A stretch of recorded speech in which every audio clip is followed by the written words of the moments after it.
നമസ്കാരം. ഇന്നേക്ക് 9ാം നാൾ ബൂത്തിലെത്തുകയാണ് കേരളം. പ്രചാരണം അവസാന ലാപ്പിലേക്ക് കടന്നതോടെ രാഷ്ട്രീയ പോരും മൂർധന്യത്തിലെത്തി. വ്യക്തിഹത്യ നടത്തുന്നുവെന്ന വടകരയിലെ LDF സ്ഥാനാർത്ഥി KK ശൈലജയുടെ പരാതിക്ക് മറുപടിയുമായി UDFന്റെ വനിതാ MLA മാർ വാർത്താ സമ്മേളനം നടത്തി.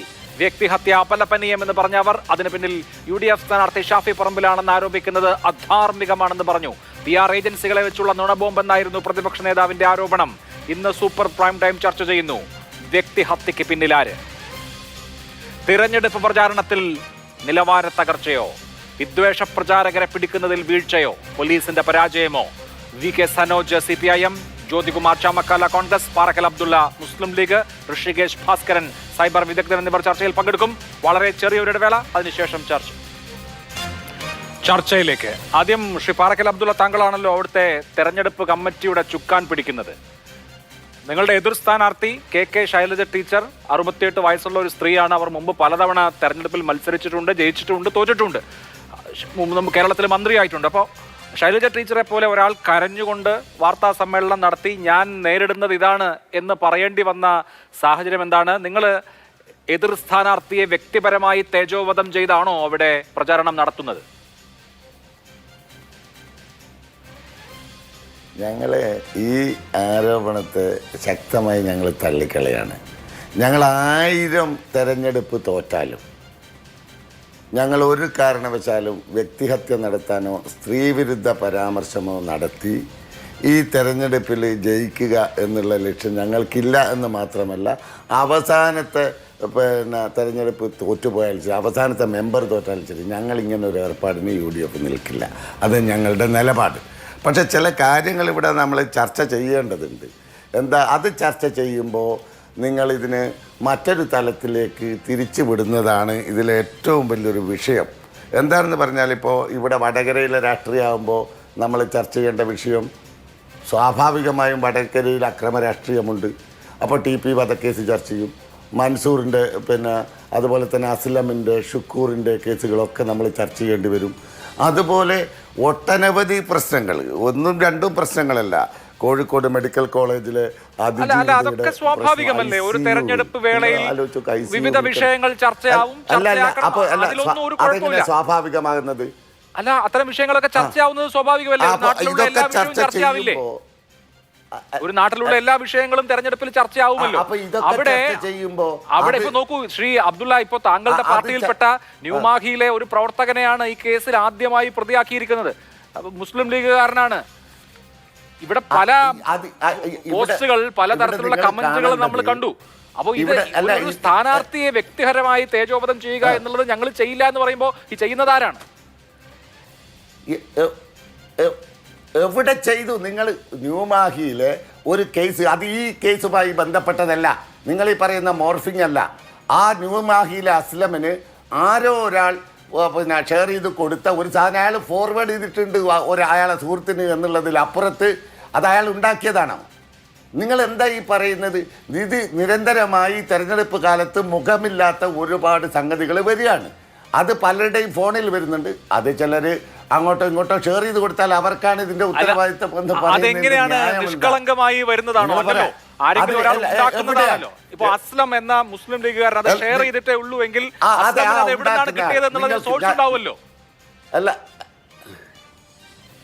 അല്ല, ഞങ്ങൾ ഈ പറയുന്ന കാര്യം ഞാൻ ചോദിക്കട്ടെ.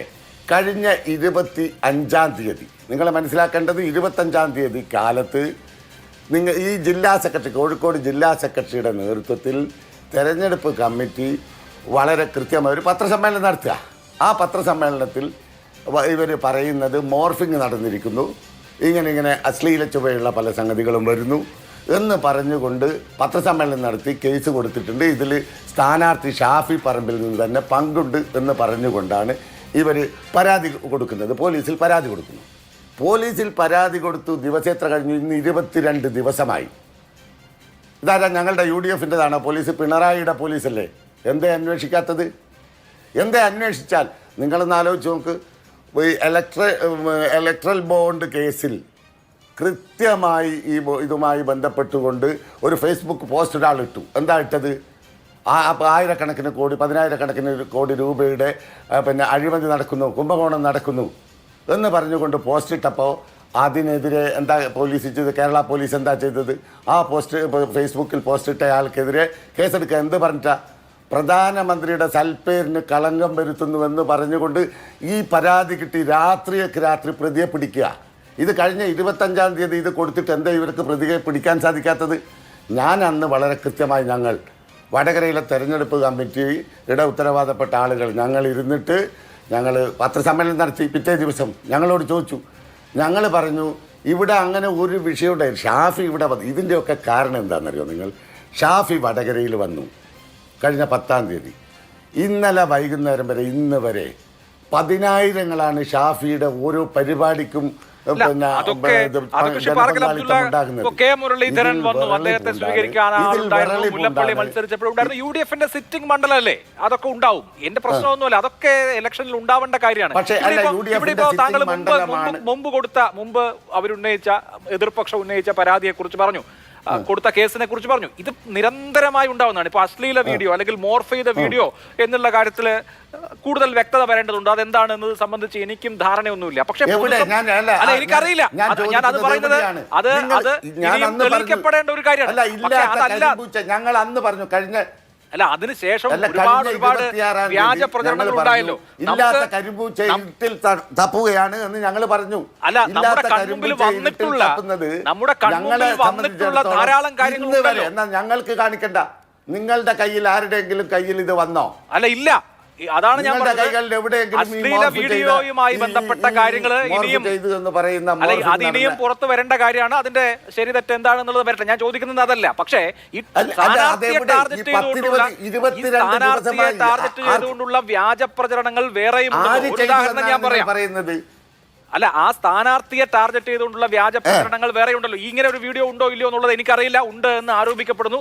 അത് വസ്തുത എന്താണെന്ന് പുറത്തു വരേണ്ട കാര്യമാണ്. പക്ഷെ ഈ സ്ഥാനാർത്ഥിയെ ടാർഗറ്റ് ചെയ്തുകൊണ്ട് ഇപ്പൊ ഈ സ്ഥാനാർത്ഥി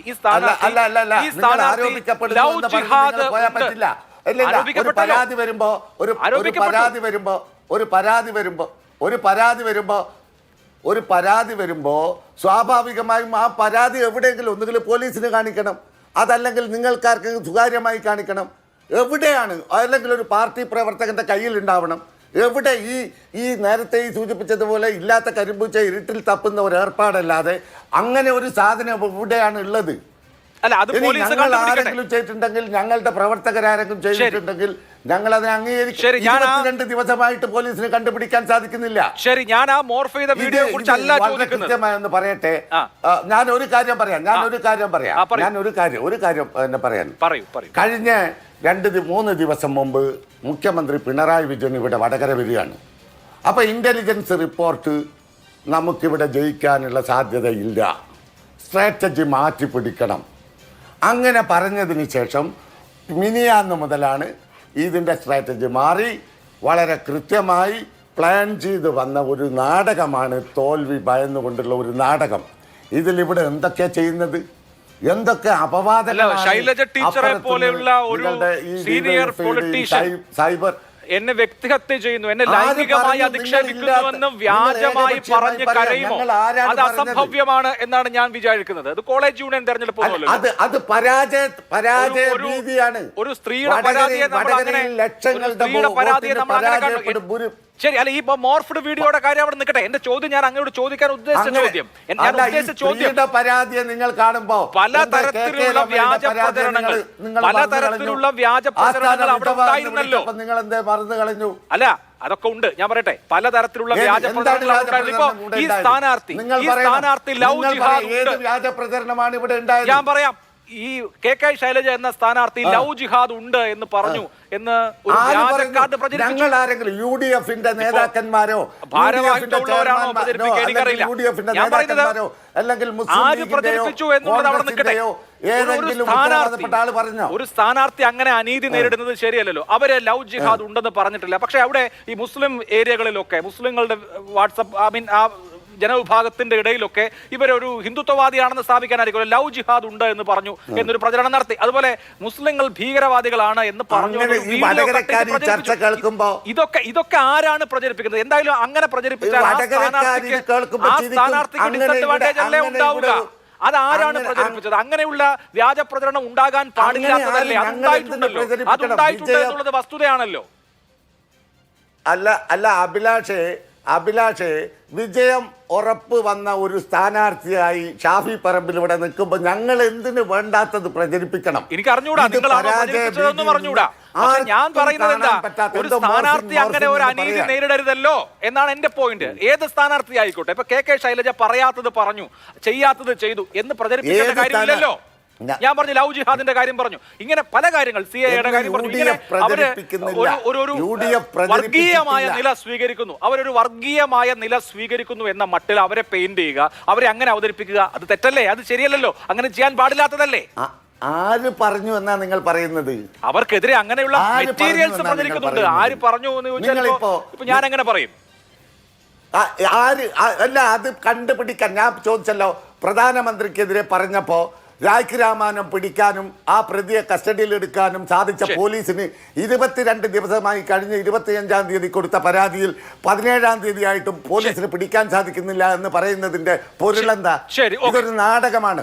അതാണല്ലോ പോയിന്റ്. പോലീസ് ഞങ്ങളാണോ പോലീസിനെ നിയന്ത്രിക്കുന്നത്? അതാണല്ലോ point. Shri V K Sanoj, ഇത് നാടകമാണ്. പരാജയം മുന്നിൽ കണ്ടപ്പോൾ സ്ട്രാറ്റജി മാറ്റിപ്പിടിച്ചതാണ്. ഇതാണ് വടകരയിൽ നിന്നുള്ള നിങ്ങളുടെ എതിർപക്ഷത്തിന്റെ വാദം. അഭിലാഷ, ഇത് കാണാൻ പറ്റുന്നുണ്ടോ? താങ്കൾ വായിച്ചോളൂ, എന്താണെന്ന് വെച്ചാൽ വായിച്ചോളൂ. വായിക്കാൻ പറ്റില്ല അഭിലാഷേ, വായിക്കാൻ പറ്റില്ല. ഇത് ജനങ്ങൾക്ക് പോലും വായിക്കാൻ പറ്റുന്ന കാര്യം. ഇത് വായിക്കാൻ പറ്റാത്ത കമന്റ് ഇട്ടത് ഇതാ ഷോബിൻ തോമസ്, യൂത്ത് കോൺഗ്രസിന്റെ ജില്ലാ സെക്രട്ടറിയാണ്. ഇപ്പം തായക്ക് പുതിയ ചുമതലയുണ്ട്. Shobin Thomas national coordinator. ഇതാരാണ്?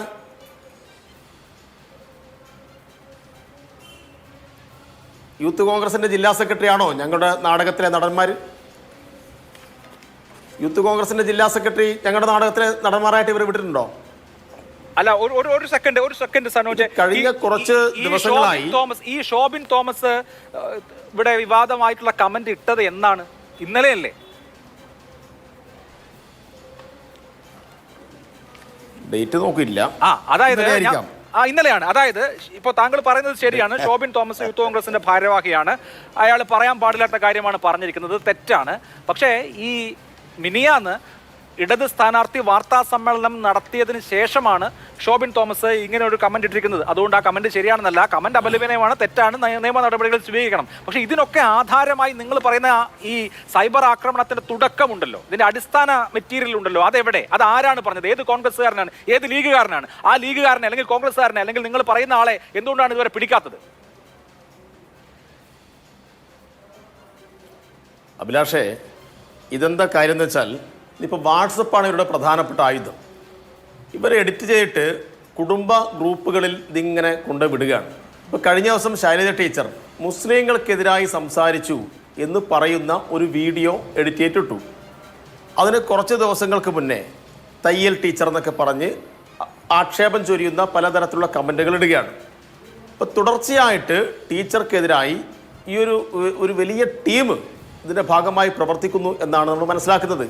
അപ്പം അങ്ങനെ കുറേ കാര്യങ്ങൾ ഉയർന്നു വന്നപ്പോഴാണ്, ഒന്നോ രണ്ടോ കമൻ്റ് അല്ല, ഒന്നോ രണ്ടോ പോസ്റ്റ് അല്ല, വളരെ ആസൂത്രിതമായി ഈ കാര്യങ്ങൾ നടക്കുന്നു എന്ന് കണ്ടപ്പോഴാണ് ശൈലജ ടീച്ചറെ പോലെയുള്ള ഒരു മുതിർന്ന, കേരളമാകെ ആദരിക്കുന്ന ഒരു രാഷ്ട്രീയ പ്രവർത്തക, ഒരു വനിതാ നേതാവ് പത്രസമ്മേളനം നടത്തിയിട്ട് പറയേണ്ടി വന്നത്. അല്ല, അത് നിയമ നടപടി സ്വീകരിക്കേണ്ട കാര്യം തന്നെ. ഇവിടെ ഇപ്പോ പറഞ്ഞ കാര്യവും, അതായത് ഈ ഒന്ന് ലവ് ജിഹാദ് സംബന്ധിച്ചും താങ്കൾ പറഞ്ഞ വീഡിയോ എഡിറ്റ് ചെയ്തിട്ട കാര്യം ഒക്കെ ശരി, അതൊക്കെ ഉണ്ടായിട്ടുള്ള കാര്യമാണ്. ഞാനിവിടെ പാറക്കൽ അബ്ദുള്ളയോട് ചോദിച്ചു. പക്ഷേ ഇതിന് ആധാരമായ ഒരു മോർഫ്ഡ് വീഡിയോ എന്ന് പറഞ്ഞാൽ ഈ വിവാദങ്ങൾക്കൊക്കെ തുടക്കമായിട്ടുള്ള ഒരു മോർഫ്ഡ് വീഡിയോയുടെ കാര്യം ആണ് മുഖ്യമായും ഉന്നയിച്ചത്. അതാരുണ്ടാക്കിയതാണ്? അത് എവിടെയാണ്? അത് ആരാണ് അതിന്റെ പിറകിൽ? എന്തുകൊണ്ടാണ് അത് ഉണ്ടാക്കിയ ആളുകളെ, അത് പ്രചരിപ്പിച്ച ആളുകളെ പിടിക്കാത്തത്? ഇതൊരു ഫണ്ടമെന്റൽ ഇഷ്യൂ ആണ്.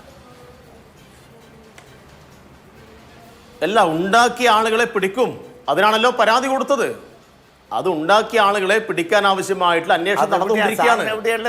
ഇന്ന് പിടിച്ചിട്ടില്ലെങ്കിൽ പിന്നെ ഈ ചർച്ച ഇവിടെ അവസാനിപ്പിക്കണം എന്ന് പറയുന്നതിന്റെ യുക്തി എന്താണ്? ഇന്ന് പിടിച്ചിട്ടില്ലെങ്കിൽ ഇത് അവസാനിപ്പിക്കണം, ഈ ചർച്ച പാടില്ല എന്ന് പറയുന്ന വ്യക്തി എന്താണ്? നമുക്ക് ഓർമ്മയുണ്ടല്ലോ തൃക്കാക്കരയിൽ നടന്ന തെരഞ്ഞെടുപ്പിൽ, തൃക്കാക്കരയിലെ തെരഞ്ഞെടുപ്പിൽ ഞാൻ പറയട്ടെ അല്ല നിങ്ങൾ പറയുന്നത് ഞാൻ പറഞ്ഞില്ല. തൃക്കാക്കരയിലെ തെരഞ്ഞെടുപ്പിൽ ജോസഫിനെതിരായി ഒരു വീഡിയോ ഇറങ്ങി നമുക്ക് ഓർമ്മയില്ലേ? അന്ന് മാധ്യമപ്രവർത്തകർ കേരളത്തിന്റെ പ്രതിപക്ഷ നേതാവിനോട് ചോദിച്ചു, അല്ല ഒരു സ്ഥാനാർത്ഥിക്കെതിരായിട്ട് ഇങ്ങനെ വീഡിയോ പ്രദർശിപ്പിക്കുന്നത് ശരിയാണോ? അന്നെന്താ പ്രതിപക്ഷ നേതാവ് വി.ഡി. സതീശൻ പറഞ്ഞത്? സതീശൻ പറഞ്ഞു, അയ്യോ ഇങ്ങനെയുള്ള വീഡിയോ ഒക്കെ കിട്ടിയാൽ ആരാ കാണാതിരിക്കുക, ആരാ ഷെയർ ചെയ്യാതിരിക്കുക എന്നൊക്കെയല്ലേ പറഞ്ഞത്. അവരിൽ നിന്ന് ആ സംസ്കാരമേ പ്രതീക്ഷിക്കുന്നുള്ളൂ. കാരണം അവരുടെ ഭാഷ നമുക്കറിയാം. കേരളത്തിലെ KPCC പ്രസിഡന്റ് പ്രതിപക്ഷ നേതാവിനെ പത്രസമ്മേളനത്തിൽ എന്താണ് വിശേഷിപ്പിച്ചത് നമുക്കറിയാം. അതുകൊണ്ട് ആ കാര്യം കൂടുതൽ പറയിപ്പിക്കുന്നില്ല. അപ്പോൾ ഇവരുടെ ശിഷ്യന്മാർ ഇപ്പോൾ പ്രത്യേകിച്ച് ഇവരുടെ IT സെല്ലിൻ്റെ തലവനായിട്ടുള്ള സരിൻ, ഈ ഷാഫി, ഈ രാഹുൽ മാങ്കൂട്ടം, ഈ വ്യാജ കാർഡടിക്കുക, ആൾക്കെതിരായിട്ട് ഇത്തരം ചിത്രങ്ങൾ ഉണ്ടാക്കുക, അത് വാട്സപ്പ് ഗ്രൂപ്പിൽ വിടുക, ഏതെങ്കിലും ഫേസ്ബുക്ക് അക്കൗണ്ടിൽ കൊടുത്താൽ മാത്രമല്ലേ അതിനൊരു അക്കൗണ്ടബിലിറ്റി ഉണ്ടാവും. ഇതിപ്പോ വാട്സപ്പ് ഗ്രൂപ്പിൽ വിട്ടാൽ ധാരാളം ആളുകൾക്ക് എത്തും. റെട്ടറിക്കലായി നമ്മൾ കുറെ കാര്യങ്ങൾ പറയാണ്. ഇന്നിപ്പോ ദേശാഭിമാനി എഴുതി, യൂത്ത് കോൺഗ്രസിന്റെ സംസ്ഥാന പ്രസിഡന്റ് നേതൃത്വത്തിലുള്ള വിങ് ആണ് മോർഫ് ചെയ്ത അശ്ലീല വീഡിയോ ഉണ്ടാക്കിയത്. എന്നിട്ട് അശ്ലീല ചിത്രങ്ങൾ കുടുംബ ഗ്രൂപ്പിൽ പ്രചരിപ്പിച്ചു. യൂത്ത് കോൺഗ്രസിന്റെ സംസ്ഥാന നേതൃത്വത്തിലുള്ള സംസ്ഥാന പ്രസിഡന്റിന്റെ നേതൃത്വത്തിലുള്ള ഒരു വിങ് അങ്ങനെ ചെയ്തിട്ടുണ്ടെങ്കിൽ അത് നിങ്ങൾ പ്രസംഗം ചെയ്യാൻ പോരല്ലോ. അക്കാര്യത്തിൽ കൃത്യമായി നടപടി എടുക്കണ്ടേ? ആ വീഡിയോയുടെ ഒറിജിൻ, അത് ഉണ്ടാക്കിയത്, പ്രചരിപ്പിച്ചത് വളരെ ഹീനമായ ഒരു കുറ്റകൃത്യമല്ലേ? ആ ഹീനമായ കുറ്റകൃത്യം ചെയ്തവരാരാണ് എന്ന് കൃത്യമായി ചൂണ്ടിക്കാണിക്കാതെ ഇത് അവരാണ്, ഇവരാണ്, ഇവർക്ക് പണ്ടേ അങ്ങനത്തെ ചരിത്രമുണ്ട്, വേറെ കാർഡ് ഉണ്ടാക്കി, അങ്ങനെ പറഞ്ഞിട്ട് കാര്യമില്ല. ഇത് സ്പെസിഫിക് ആവേണ്ട വിഷയമാണ്. ഇത് ഗൗരവമുള്ള വിഷയമാണ്. ആര് എങ്ങനെ എന്താ എന്നുള്ളത് സ്പെസിഫിക് ആവേണ്ട വിഷയമാണ്. ഗൗരവമാണ്. അഭിലാഷ് ഒരു മിനിറ്റ് ഞാൻ ഒരു കാര്യം പറയട്ടെ. എബിൻ എന്ന് പറയുന്ന ഒരാള് തിരുവനന്തപുരത്ത് ഇപ്പൊ KSUവിന്റെ ജില്ലാ സെക്രട്ടറിയാണ്. ഈ എബിന്റെ പേരിൽ നേരത്തെ ഒരു കേസ് ഉണ്ടായിരുന്നു. എന്താ കേസ് എന്നറിയുമോ? DYFയുടെ അഖിലേന്ത്യാ അധ്യക്ഷൻ സഖാവ് റഹീം സഖാവിന്റെ ഭാര്യ അമൃതയെ, അതുപോലെ തന്നെ അന്തരിച്ച സഖാവ് P. ബിജുവിന്റെ ഭാര്യ ഹർഷയെ, അന്തരിച്ച മഹാനായ നേതാവ് കോടിയേരി ബാലകൃഷ്ണ സഖാവിന്റെ ഭാര്യയെ, ഇവരുടെ എല്ലാം ചിത്രമെടുത്ത് മോർഫ് ചെയ്ത് കോട്ടയം കുഞ്ഞച്ചൻ എന്ന പേജിൽ കൂടി അങ്ങേയറ്റം നമുക്ക് പറയാൻ കഴിയാത്ത അശ്ലീല പരാമർശങ്ങൾ ഇട്ട പോസ്റ്റ് ഇട്ടു. പോലീസിൽ കേസായി. ഈ കോട്ടയം കുഞ്ഞച്ചൻ എന്ന പേജിന്റെ ഉടമയെ കണ്ടെത്തി. പിടിച്ചപ്പോൾ കോൺഗ്രസിന്റെ വാർഡ് പ്രസിഡന്റ് ആ വാർഡ് പ്രസിഡന്റിന് അന്ന് ജാമ്യം എടുത്തു കൊടുക്കാൻ ആരാ പോയെന്നറിയോ? ആരാ ആളുകളെ അയച്ചെന്നറിയോ? ഇവരുടെ IT സെല്ലിന്റെ തലവനായിട്ടുള്ള സരിൻ. അന്ന് സരിനിട്ട ഒരു പോസ്റ്റിലെ വാചകം ഞാൻ വായിക്കാം. കേസിൽ നമുക്ക് വേണ്ടി ഹാജരായ advocate Rahmathulla, advocate Keerthana Joseph, advocate Surya Raghunath, നന്ദി, പാർട്ടിക്ക് വേണ്ടി ഈ IT സെല്ലിന് വേണ്ടി പ്രത്യേകം നന്ദി രേഖപ്പെടുത്തുന്നു പറയുന്നതാണ്. എന്നിട്ട് അവർ പറഞ്ഞു ഇത് പിണറായി വിജയൻ എടുത്ത കള്ളക്കേസാണെന്നാണ് പറഞ്ഞത്. എന്നാൽ പിന്നെ പിണറായി വിജയൻ ഈ യൂത്ത് കോൺഗ്രസിന്റെ നേതാവായിട്ടുള്ള KSUവിന്റെ ജില്ലാ സെക്രട്ടറിക്കെതിരെ ഒരു കള്ളക്കേസ് എടുത്തു. എന്നാൽ പിന്നെ ഇവർ കോടതിയിൽ ചോദ്യം ചെയ്തോ? ഇത് വളരെ കൃത്യമായ ശാസ്ത്രീയ അന്വേഷണത്തിൽ കൂടിയാണ് ഈ തെളിവ് എടുത്തത്. പോലീസ് കോടതിയിൽ കൊടുത്തു, കോടതി ഇയാൾ റിമാൻഡ് ചെയ്തു. രണ്ട് മൂന്ന് കേസുണ്ടായിരുന്നു. ആദ്യം പിടികൂടപ്പെട്ട് കോടതി ഹാജരാക്കിയപ്പോൾ എന്തോ ഒരു ടെക്നിക്കൽ എററിന്റെ പേരിൽ ഇയാൾ രക്ഷപ്പെട്ടു, ജാമ്യം എടുത്തു. ആ ജാമ്യം കിട്ടിയതിന് സന്തോഷം പങ്കുവെക്കാൻ വേണ്ടി തയ്യാറായത് ആരാ ഇത്തരം ക്രിമിനൽ സംഘങ്ങളെ പ്രോത്സാഹിപ്പിക്കുന്നത്? ഈ എബിനെ തള്ളിപ്പറയാൻ അന്ന് സരിൻ തയ്യാറായിട്ടുണ്ടെങ്കിൽ നമുക്ക് പറയായിരുന്നു അവർ അന്തസ്സുള്ള നിലപാട് സ്വീകരിച്ചു എന്ന്. അതുപോലെ തന്നെയാണ് ഷോബിനെ ഈ നിമിഷം വരെ തള്ളിപ്പറഞ്ഞിട്ടില്ല. ഇതാ നോക്ക്, ഷോബിൻ ആരുടെ കൂടെയൊക്കെ നിൽക്കുന്നത്. ഇനിയെങ്കിലും തള്ളിപ്പറഞ്ഞോ? ഈ നിമിഷം വരെ തള്ളിപ്പറഞ്ഞിട്ടില്ല. ശരി, ഓക്കെ, അതാണ് പോയിന്റ്. ശ്രീ ജ്യോതികുമാർ ചാമക്കാല, ഒന്ന് ഗുരുതരമായ ആരോപണമാണ് ഉയർന്നിരിക്കുന്നത്. സ്വാഭാവികമായും നിങ്ങൾക്ക് മറുപടി ഉണ്ടാവും, അത് പറയുകയും ചെയ്യാം. ഒരു തെരഞ്ഞെടുപ്പ് ഘട്ടമാണ്. അപ്പോൾ രണ്ട് കൂട്ടരുടെയും വിജയ സാധ്യതകളെ ബാധിക്കാത്ത വിധത്തിൽ സ്വാഭാവികമായി യഥാർത്ഥത്തിലുള്ള കാര്യങ്ങൾ പുറത്തേക്ക് വരണമല്ലോ. ഇപ്പൊ ശൈലജ ടീച്ചറെ പോലെ ഒരാള് വളരെ വൈകാരികമായി ഈ വിഷയം ഉന്നയിക്കുന്നത് നാടകമാണ് എന്ന് പറയുന്നത് എങ്ങനെ ശരിയാവും? അങ്ങനെ ബോധ്യമില്ലാത്ത ഒരു കാര്യത്തിൽ അങ്ങനെ പെരുമാറുന്ന ആളാണോ അവർ? ഇന്ന് പ്രതിപക്ഷ നേതാവ് പറഞ്ഞത് PR ഏജൻസികളെ വെച്ച് വൈകാരിക പ്രകടനം നടത്തി നുണബോംബ് പൊട്ടിക്കുകയാണ് എന്നുള്ളതാണ്. അപ്പോൾ ഒരാൾ നേരിട്ടുള്ള ട്രോമ അവർ തുറന്നു പറയുന്നതിനെ നുണബോംബ് എന്നൊക്കെ പറയുന്നത് ഇൻസെൻസിറ്റീവ് അല്ലേ?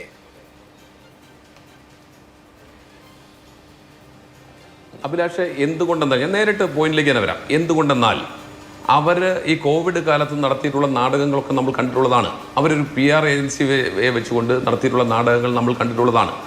അതിനുശേഷം അവരെ സംബന്ധിച്ച് കോവിഡ് കാലത്ത് നടത്തിയിട്ടുള്ള അഴിമതിയെ സംബന്ധിച്ച് സംസാരിക്കുന്ന തെളിവുകൾ ഇപ്പോൾ ലോകായുക്തയുടെ മുന്നിലുണ്ട്. അതിനെതിരായി അവർ ഹൈക്കോടതിയിൽ പോയിട്ട് പോലും അത് ക്യാൻസലാകാതിരിക്കുകയും അഥവാ കേസ് കൊള്ളാതിരിക്കുകയും ഇപ്പോൾ ആ കേസ് നടന്നുകൊണ്ടിരിക്കുകയാണ്. അപ്പോൾ കോവിഡ് കാലത്ത് നടത്തിയ ആ പകൽക്കൊള്ള ആ കൊള്ളയെ പോലും മറച്ചു വെക്കാൻ വേണ്ടി അവർ സോഷ്യൽ മീഡിയ ഉപയോഗിച്ചതും അവരുടെ PR ഏജൻസി ഉപയോഗിച്ചതും നമുക്കൊക്കെ അറിയാം. എല്ലാവർക്കും അറിയാവുന്ന കാര്യമാണ്. അവരുടെ കോവിഡ് കാലത്തെ PR വർക്കുകളെ സംബന്ധിച്ച് നമുക്കറിയാം. അത് മറച്ചു വെച്ചിട്ട് കാര്യമില്ല. ഇവിടെ നോക്കൂ, അവിടെ പിന്നെ വടകര നിയോജകമണ്ഡലത്തിൽ ബോംബ് പൊട്ടി ഒരാൾ മരണപ്പെട്ടു. CPM അവിടെ ബോംബ് നിർമ്മിക്കുന്നു, അവിടെ കലാപ ആഹ്വാനം നടത്തുന്നു എന്നതൊക്കെ നമ്മൾ ചർച്ച ചെയ്തുകൊണ്ടിരിക്കുമ്പോൾ അതിൽ നിന്നെല്ലാം രക്ഷ നേടാൻ തൻ്റെ പരാജയം, ഒരു വെളിപ്പാടകലെ തൻ്റെ പരാജയം അടുത്തെത്തി നിൽക്കുന്നു എന്ന് കണ്ടപ്പോൾ മറ്റൊരു PR ഏജൻസിയുടെ പിൻബലത്തോടുകൂടി ഇത്തരത്തിലുള്ള അഭ്യാസങ്ങളുമായി രംഗത്ത് വന്നിരിക്കുകയാണ്. ഞങ്ങളെ സംബന്ധിച്ച് വളരെ PR ഏജൻസികളെ ഉപയോഗിക്കുന്നത് തെറ്റൊന്നുമില്ല, അവർ ഉപയോഗിച്ചിട്ടുണ്ടെങ്കിൽ ഒരു വനിത എനിക്ക് ഇങ്ങനെ ഒരു അനീതി നേരിട്ടു എന്ന് പറയുമ്പോൾ അതിനെ ഒരു തെളിവുമില്ലാതെ ഇത് നാടകമാണ്, ഇത് അഭ്യാസമാണെന്ന് റദ്ദാക്കി കളയുന്നത് എങ്ങനെയാണ്? അത് ശരിയായ രാഷ്ട്രീയമല്ല. അങ്ങനെയാണെങ്കിൽ ഞാൻ വാദഗതിക്ക് വേണ്ടി താങ്കൾ പറഞ്ഞത് അംഗീകരിച്ചാൽ അവർ പറയുന്ന സോ കാൾഡ് മോർഫ്ഡ് വീഡിയോ, ആ വീഡിയോയെ സംബന്ധിച്ച് അതിൻ്റെ ഒരു പെൻഡ്രൈവ് അവർ DGPക്ക് കൊടുക്കുമോ? അവർ മുഖ്യമന്ത്രിക്ക് കൊടുക്കുമോ? മുഖ്യമന്ത്രി കണ്ടതിന് ശേഷം ഇങ്ങനെ ഉണ്ട് എന്ന് പറയട്ടെ, പറയുമോ? DGPക്ക് കൊടുക്കുമോ? അവർക്ക് DGPയെയും മുഖ്യമന്ത്രിയെയും വിശ്വാസമില്ലെങ്കിൽ അവർക്ക് ഈ സർക്കാരിൽ വിശ്വാസമില്ല എന്ന് ഞാൻ പറയേണ്ടി വരും. ഞാൻ ചോദിക്കുന്നത്, അവർക്ക് അങ്ങനെ ഒരു ആരോപണം ഉണ്ടെങ്കിൽ നമ്മൾ ആരും കാണണ്ട. ഇത് ആര് കണ്ടിട്ടുണ്ട്? ഏത് വീഡിയോ? എവിടത്തെ വീഡിയോ? ആരുണ്ടാക്കിയ വീഡിയോ? എവിടെ പ്രസിദ്ധീകരിച്ച വീഡിയോ? ഏത് സോഷ്യൽ മീഡിയ ഹാൻഡിലാണ് വന്നിട്ടുള്ളത്? അതിനെക്കുറിച്ച് പറയട്ടെ, അതിനെക്കുറിച്ചൊരു വാക്കെങ്കിലും പറയട്ടെ. അവർ കൊടുത്ത പരാതി എൻ്റെ കൈവശമുണ്ട്. DGPക്ക് കഴിഞ്ഞ 25-ാം തീയതി അവർ കൊടുത്തല്ലോ പരാതി. എന്തേ ഇതുവരെ CPMന്റെ നേതൃത്വത്തിലുള്ള ശ്രീ പിണറായി വിജയൻ ആഭ്യന്തര വകുപ്പ് ഭരിക്കുമ്പോൾ ഈ സംസ്ഥാനത്തെ ഏറ്റവും മുതിർന്ന ഒരു നേതാവ്, അദ്ദേഹത്തിന്റെ സഹപ്രവർത്തകയായിരിക്കുന്ന ഈ ശൈലജ ടീച്ചർ കൊടുത്ത ഒരു പരാതി, ആ പരാതിയിന്മേൽ ഒരു നടപടിയും ഉണ്ടാകുന്നില്ല എങ്കിൽ പിന്നെ സാധാരണക്കാരന് എങ്ങനെ നീതി കിട്ടും? അവിടെ സ്വാഭാവികമായി അത്തരത്തിലുള്ള ചോദ്യം വരില്ലേ? അതോ മുഖ്യമന്ത്രിയും കൂട്ടരും അറിഞ്ഞുകൊണ്ട് ഈ പറയുന്ന ശൈലജ ടീച്ചറുടെ പരാതി മുക്കുകയാണോ? അപ്പോൾ സംസ്ഥാനത്തിന്റെ ആഭ്യന്തര വകുപ്പ് സമ്പൂർണ്ണമായ പരാജയമാണെന്ന് മുഖ്യമന്ത്രിയുടെ സഹപ്രവർത്തക, മുൻ ക്യാബിനറ്റിലെ മന്ത്രിയായിരുന്നയാൾ, കഴിഞ്ഞ ക്യാബിനറ്റിലെ മന്ത്രിയായിരുന്നയാൾ തന്നെ പരസ്യമായി സംവദിക്കുകയും പരസ്യമായി മാധ്യമങ്ങളോട് പറയേണ്ടി വരികയും ഉണ്ടാകുന്ന സാഹചര്യം. ഒന്നുകിൽ അതാണ് ശരി, അല്ലെങ്കിൽ ഇത്തരത്തിലുള്ള ഇത് വ്യാജമായിട്ടുള്ള ആരോപണമാണ്. ഇത് രണ്ടിലൊന്നും സംഭവിക്കണം. ഇനി ഞാൻ വസ്തുക്കളിലേക്ക് വരാം. ഞങ്ങളെ സംബന്ധിച്ച് ഇത്തരത്തിൽ ആരെയും, അത് സ്ത്രീയാകട്ടെ പുരുഷനാകട്ടെ, അനാവശ്യമായി സൈബർ ബുള്ളിങ്ങിന് വിധേയമാക്കാൻ പാടില്ല. ഞങ്ങൾക്ക് അതിലൊരു തടസ്സവുമില്ല, ഞങ്ങളത് പറയുന്നൊരു തടസ്സവുമില്ല. ഞങ്ങളുടെ വനിതാ MLA മാർ പരസ്യമായി പറഞ്ഞല്ലോ, ഞങ്ങളുടെ നിലപാട് വ്യക്തമാക്കിയല്ലോ, പ്രതിപക്ഷ നേതാവ് നിലപാട് വ്യക്തമാക്കിയല്ലോ, സൈബർ ബുള്ളിങ് പാടില്ല. എന്നാലോ നമ്മൾ കുറച്ചുകൂടി പുറകോട്ട് പോകണ്ടേ? ഇവിടെ ആർക്കോ ജാമ്യം കിട്ടിയതുമായി ബന്ധപ്പെട്ട് സരിനിട്ട പോസ്റ്റിനെ കുറിച്ചൊക്കെ പറഞ്ഞു. താങ്കൾക്കറിയാമോ അഭിലാഷെ? താങ്കൾക്കറിയാമല്ലോ അഭിലാഷെ, താങ്കളുടെ സഹപ്രവർത്തകയാണല്ലോ നിഷ പുരുഷോത്തമൻ, മാധ്യമരംഗത്ത് പ്രവർത്തിക്കുന്ന ആളല്ലേ. സിന്ധു സൂര്യകുമാർ പ്രവർത്തകയല്ലേ. നിഷ പുരുഷോത്തമനെതിരായിട്ട് സൈബർ ബുള്ളിങ് തുടങ്ങിയത് ഏത് സാഹചര്യത്തിലാണ് താങ്കൾക്കറിയാമോ? കോവിഡ് കാലത്തെ മരണക്കണക്കുകൾ ഒളിച്ചു വെക്കുന്നതുമായി ബന്ധപ്പെട്ട് അവർ ഒരു പരാതി പറഞ്ഞപ്പോൾ അതിനെ തുടർന്നാണ് എന്താ പറയുന്നത്, സൈബർ ബുള്ളിങ് ആരംഭിച്ചിട്ടുള്ളത്. ആ സൈബർ ബുള്ളിങ് ആരംഭിച്ച ആളുടെ പേര് മുഹമ്മദ് അഷീൽ എന്നാണ്. ആ മുഹമ്മദ് അഷീൽ സാമൂഹ്യ സുരക്ഷ ഒരു ഡിപ്പാർട്ട്മെന്റിന്റെ ഡയറക്ടറായിരുന്നു. അദ്ദേഹം ഈ മന്ത്രിയുടെ, അന്നത്തെ മന്ത്രിയായിരുന്ന ഈ ശൈലജ ടീച്ചറുടെ സന്തത സഹചാരിയായിരുന്നു. അവർ ഒരു പരാതി കൊടുത്തു. ആ പരാതിയുടെ അടിസ്ഥാനത്തിൽ ദേശാഭിമാനിലെ രണ്ട് ജീവനക്കാരെ അറസ്റ്റ് ചെയ്തു ചവറ പോലീസ്. അവർക്ക് സ്റ്റേഷൻ ജാമ്യം കൊടുത്തു. ആ സ്റ്റേഷൻ ജാമ്യം കൊടുത്തപ്പോൾ ഏരിയ സെക്രട്ടറി ഉൾപ്പെടെയുള്ളവർ പരസ്യമായി പോയി സ്വീകരിക്കുന്നത് നമ്മൾ കണ്ടു.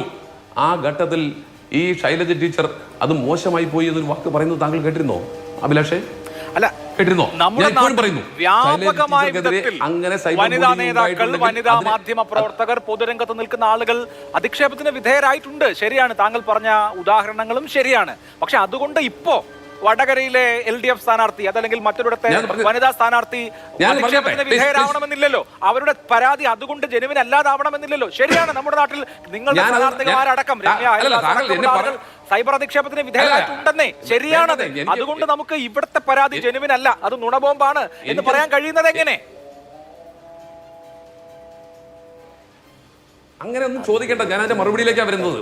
വീണ്ടും ഞാൻ അതാ തുടങ്ങിയത്. അവിടെ നിർത്തിയതിനു ശേഷം എൻ്റെ അടുത്ത വാചകം അതായിരുന്നു. പക്ഷേ അതിന്റെ പേരിൽ ശൈലജ ടീച്ചറോ ഈ ഇലക്ഷൻ രംഗത്തുള്ള ഒരാൾ പോലുമോ സൈബർ ബുള്ളിങ്ങിന് വിധേയരാകാൻ പാടില്ല എന്നതാണ് ഞങ്ങളുടെ നിലപാട്. അങ്ങനെ വിധേയരായിട്ടുണ്ടെങ്കിൽ കഴിഞ്ഞ മാസം 25-ാം തീയതി കൊടുത്ത പരാതിയിന്മേൽ സംസ്ഥാന സർക്കാർ, സംസ്ഥാനത്തിന്റെ ആഭ്യന്തര വകുപ്പ് എന്ത് നടപടി സ്വീകരിച്ചു എന്ന് ഞങ്ങൾക്ക് അറിയേണ്ടതുണ്ട്. ആരാണ് ഇതിന്റെ പിന്നിലുണ്ടായിട്ടുള്ളത്? ഇതിന്റെ ക്രിയേറ്റിവിറ്റി നടത്തിയിട്ടുള്ളത് ആരാണ്? ഇത് ആരാണ് ഇത് സ്പ്രെഡ് ചെയ്തിട്ടുള്ളത്? സോഷ്യൽ മീഡിയ പ്ലാറ്റ്ഫോമുകളിലേക്ക്, സോഷ്യൽ മീഡിയ ഹാൻഡിലുകളിലേക്ക് ആരാണ് വിട്ടിട്ടുള്ളത്? ഇത് കണ്ടെത്തുന്നതിന് വലിയ തടസ്സം നിയമ പരിജ്ഞാനം ഇപ്പോൾ ഉണ്ടല്ലോ. നമ്മുടെ സൈബർ വിജ്ഞാനം പോകല്ലേ, ഞാനൊന്ന് പറഞ്ഞു തന്നോട്ടെ. അപ്പോൾ അവിടെ കൊണ്ട് അവസാനിക്കുന്നില്ല. ഞാൻ പറഞ്ഞു വന്നത് ഒരു മാധ്യമ പ്രവർത്തകരെ കുറിച്ച് മാത്രമാണ്. സിന്ധു സൂര്യകുമാറിനെ കുറിച്ച് ഞാൻ പറഞ്ഞു. ഞാൻ ചോദിക്കട്ടെ, അതുപോലെ എത്രയോ കേസുകൾ വനിതാ നേതാക്കന്മാരെ പരസ്യമായി ആക്ഷേപിച്ച ഞാൻ ഈ ശൈലജ ടീച്ചറെ കുറിച്ച് തന്നെ സംസാരിക്കുന്നത്. സിന്ധു ജോയിക്കെതിരായി നമ്മുടെ മുൻ മുഖ്യമന്ത്രി ശ്രീ വി എസ് അച്യുതാനന്ദൻ നടത്തിയിട്ടുള്ള അധിക്ഷേപം എനിക്കിവിടെ പറയാൻ എൻ്റെ വാക്കുകൾ എന്നെ അനുവദിക്കില്ല. അത്രയ്ക്ക് ഹീനകരമായ വാക്കുകൾ ഉപയോഗിച്ചിട്ടുണ്ട് അല്ലേ. അതുപോലെ തന്നെ ലതിക സുഭാഷിനെതിരായിട്ട് വളരെ മോശപ്പെട്ട വാക്കുകൾ ഉപയോഗിച്ച് സംസാരിച്ചിട്ടുണ്ട്. അന്ന് ഈ ശൈലജ ടീച്ചർ ഇത് ശരിയല്ല എന്ന് പറഞ്ഞിട്ടുണ്ടോ അഭിലാഷേ? അതുകൊണ്ട് ഇതാകണമെന്ന് ഞാൻ പറയുന്നില്ല, ഒരിക്കലും പാടില്ല. വീണ്ടും ഞാൻ പറയുന്നു, ഒരിക്കലും പാടില്ല. ഞാൻ ചോദിക്കട്ടെ, കെ രമ ഇവിടെ വടകരയിലല്ലേ ഇലക്ഷൻ നടക്കുന്നത്? വടകരയുമായി ചുറ്റിപ്പറ്റി ഉള്ള തെരഞ്ഞെടുപ്പ് നടക്കുമ്പോൾ സ്വാഭാവികമായി കെ രമയുടെയും ടി.പി. ചന്ദ്രസേനന്റെയും പേരുകൾ നമ്മൾ ചർച്ച ചെയ്യപ്പെടും. കെ രമയെ കേരളത്തിന്റെ നിയമസഭയിൽ എങ്ങനെയാണ് ആക്ഷേപിച്ചിട്ടുള്ളത്? അവരെ ആസ്ഥാന വിധവ എന്ന് ആക്ഷേപിച്ചിട്ടുള്ളത് താങ്കൾക്ക് ഓർമ്മയുണ്ടോ? അവരുടെ വൈദവ്യത്തെക്കുറിച്ച് അവരുടെ വിധിയാണ് എന്ന് പറഞ്ഞത് താങ്കൾക്ക് ഓർമ്മയുണ്ടോ? പറഞ്ഞയാളുടെ പേര് എം മണി എന്നാണ്. ആ ഘട്ടത്തിൽ നിയമസഭയിൽ ഉണ്ടായിരുന്ന ആളാണ് ശൈലജ. അവർ പറഞ്ഞിട്ടുണ്ടോ അത് മോശമായി പോയി എന്ന്? വീണ്ടും ഞാൻ പറയുന്നു, ശൈലജയ്ക്കെതിരെ സൈബർ ബുള്ളിങ് ഞങ്ങൾ അംഗീകരിക്കുന്നില്ല. ഇനി ഞാൻ ചോദിക്കട്ടെ, പെമ്പിളെ ഒരുമൈ നമ്മൾ കേരളത്തിലുള്ള ഏറ്റവും വലിയ ചരിത്ര സമരമാണ്. ആ സമരത്തിന്റെ സമര നായികമാരെ എങ്ങനെയാണ് എം മണി വിശേഷിപ്പിച്ചിട്ടുള്ളത്? വീണ്ടും ഞാൻ ആവർത്തിക്കുന്നു, ശൈലജയ്ക്കെതിരായിട്ടുള്ള സൈബർ ബുള്ളിങ് ഞങ്ങൾ അംഗീകരിക്കുന്നില്ല. ഒരു പ്രിൻസിപ്പൽ, ആ പ്രിൻസിപ്പലിനെതിരെ എം മണി നടത്തിയത് എന്താണ്? അവർക്ക് കഥ അടച്ചിട്ടത് മറ്റേ പണിയാണെന്നാണ് പറഞ്ഞത് അല്ലെ? അന്ന് ഈ അങ്ങനെയുള്ള ഘട്ടങ്ങളിലൊക്കെ പൂർണ്ണമായ നിലയിൽ അപലപിക്കപ്പെടണം എന്നുള്ളതാണ്. മഹാരാജാസ് കോളേജിലെ ഇതൊക്കെ ഉണ്ടായിട്ടുണ്ട്. അത് ഇനി ഉണ്ടാവാതിരിക്കാൻ എന്ത് ചെയ്യണം എന്നുള്ളതാണല്ലോ പ്രധാനപ്പെട്ട കാര്യം. കസേര കത്തിക്കുന്ന സാഹചര്യം ഉണ്ടായി, അന്ന് ഇതിനെ കുറിച്ച് പറഞ്ഞിരുന്നോ? ശരി, ഫോൺ എന്തോ കട്ടായെന്ന് തോന്നുന്നു ജ്യോതികുമാർ, ഞാനത് ശരിയാക്കിയതിന് ശേഷം വരാം. ശ്രീ ഋഷികേഷ് ഭാസ്കരൻ, ഇപ്പോൾ വളരെ ഗൗരവ തരത്തിലുള്ള ഒരു പരാതി ശൈലജ ടീച്ചർ ഉന്നയിച്ചിരിക്കുന്നു. ആ പരാതി, അവരുടെ ഫീലിംഗും അവരുടെ പരാതിയും ജെനുവിനാണെന്നാണ് ഞാൻ വിശ്വസിക്കുന്നത്. എന്ന് മാത്രമല്ല, ഇതിന് ഉപോത്ബലകമായി കുറേയധികം കാര്യങ്ങൾ കമന്റുകളുടെ രൂപത്തിൽ കണ്ടിട്ടുമുണ്ട്. ഈ വീഡിയോ കണ്ടാലേ ഈ കാര്യത്തിൽ ഒരു പ്രശ്നമുണ്ട് എന്ന് നമുക്ക് ബോധ്യപ്പെടുമെന്നില്ല താനും. അങ്ങനെ ഇരിക്കുന്ന ആസൂത്രിതമാണ്. ഇത് ഒരു പൊളിറ്റിക്കൽ പാർട്ടിയുടെ സൈബർ വിങ് തയ്യാറാക്കുന്നതാണ് എന്ന് പറയാൻ കഴിയുമോ? ഇത് നമ്മുടെ നെറ്റിസൻസിനെ സംബന്ധിച്ച് അവർ അങ്ങനെ കൃത്യമായി എല്ലാവരും ഒരേ ഡിസിപ്ലിൻ പാലിച്ച് എല്ലാവരും ഒരേ നിലയിലുള്ള ഒരേ സംസ്കാരം പിന്തുടരുന്ന ആളുകളൊന്നുമല്ല. അതൊരു വലിയ ആൾക്കൂട്ടമാണ്. ഒരു തെരുവിൽ എങ്ങനെയാണോ ജനക്കൂട്ടം, അതിൽ എന്തുമാത്രം വ്യത്യസ്തതയുണ്ടോ അതുപോലെ തന്നെ ആയിരിക്കും സൈബർ ഇടങ്ങളും. അപ്പോൾ ഇത് വളരെ ആസൂത്രിതമായ പ്ലാൻഡ് ആയിട്ടുള്ള ഒരു കാര്യമാണ് എന്ന് നമുക്ക് 100% പറയാൻ കഴിയുമോ?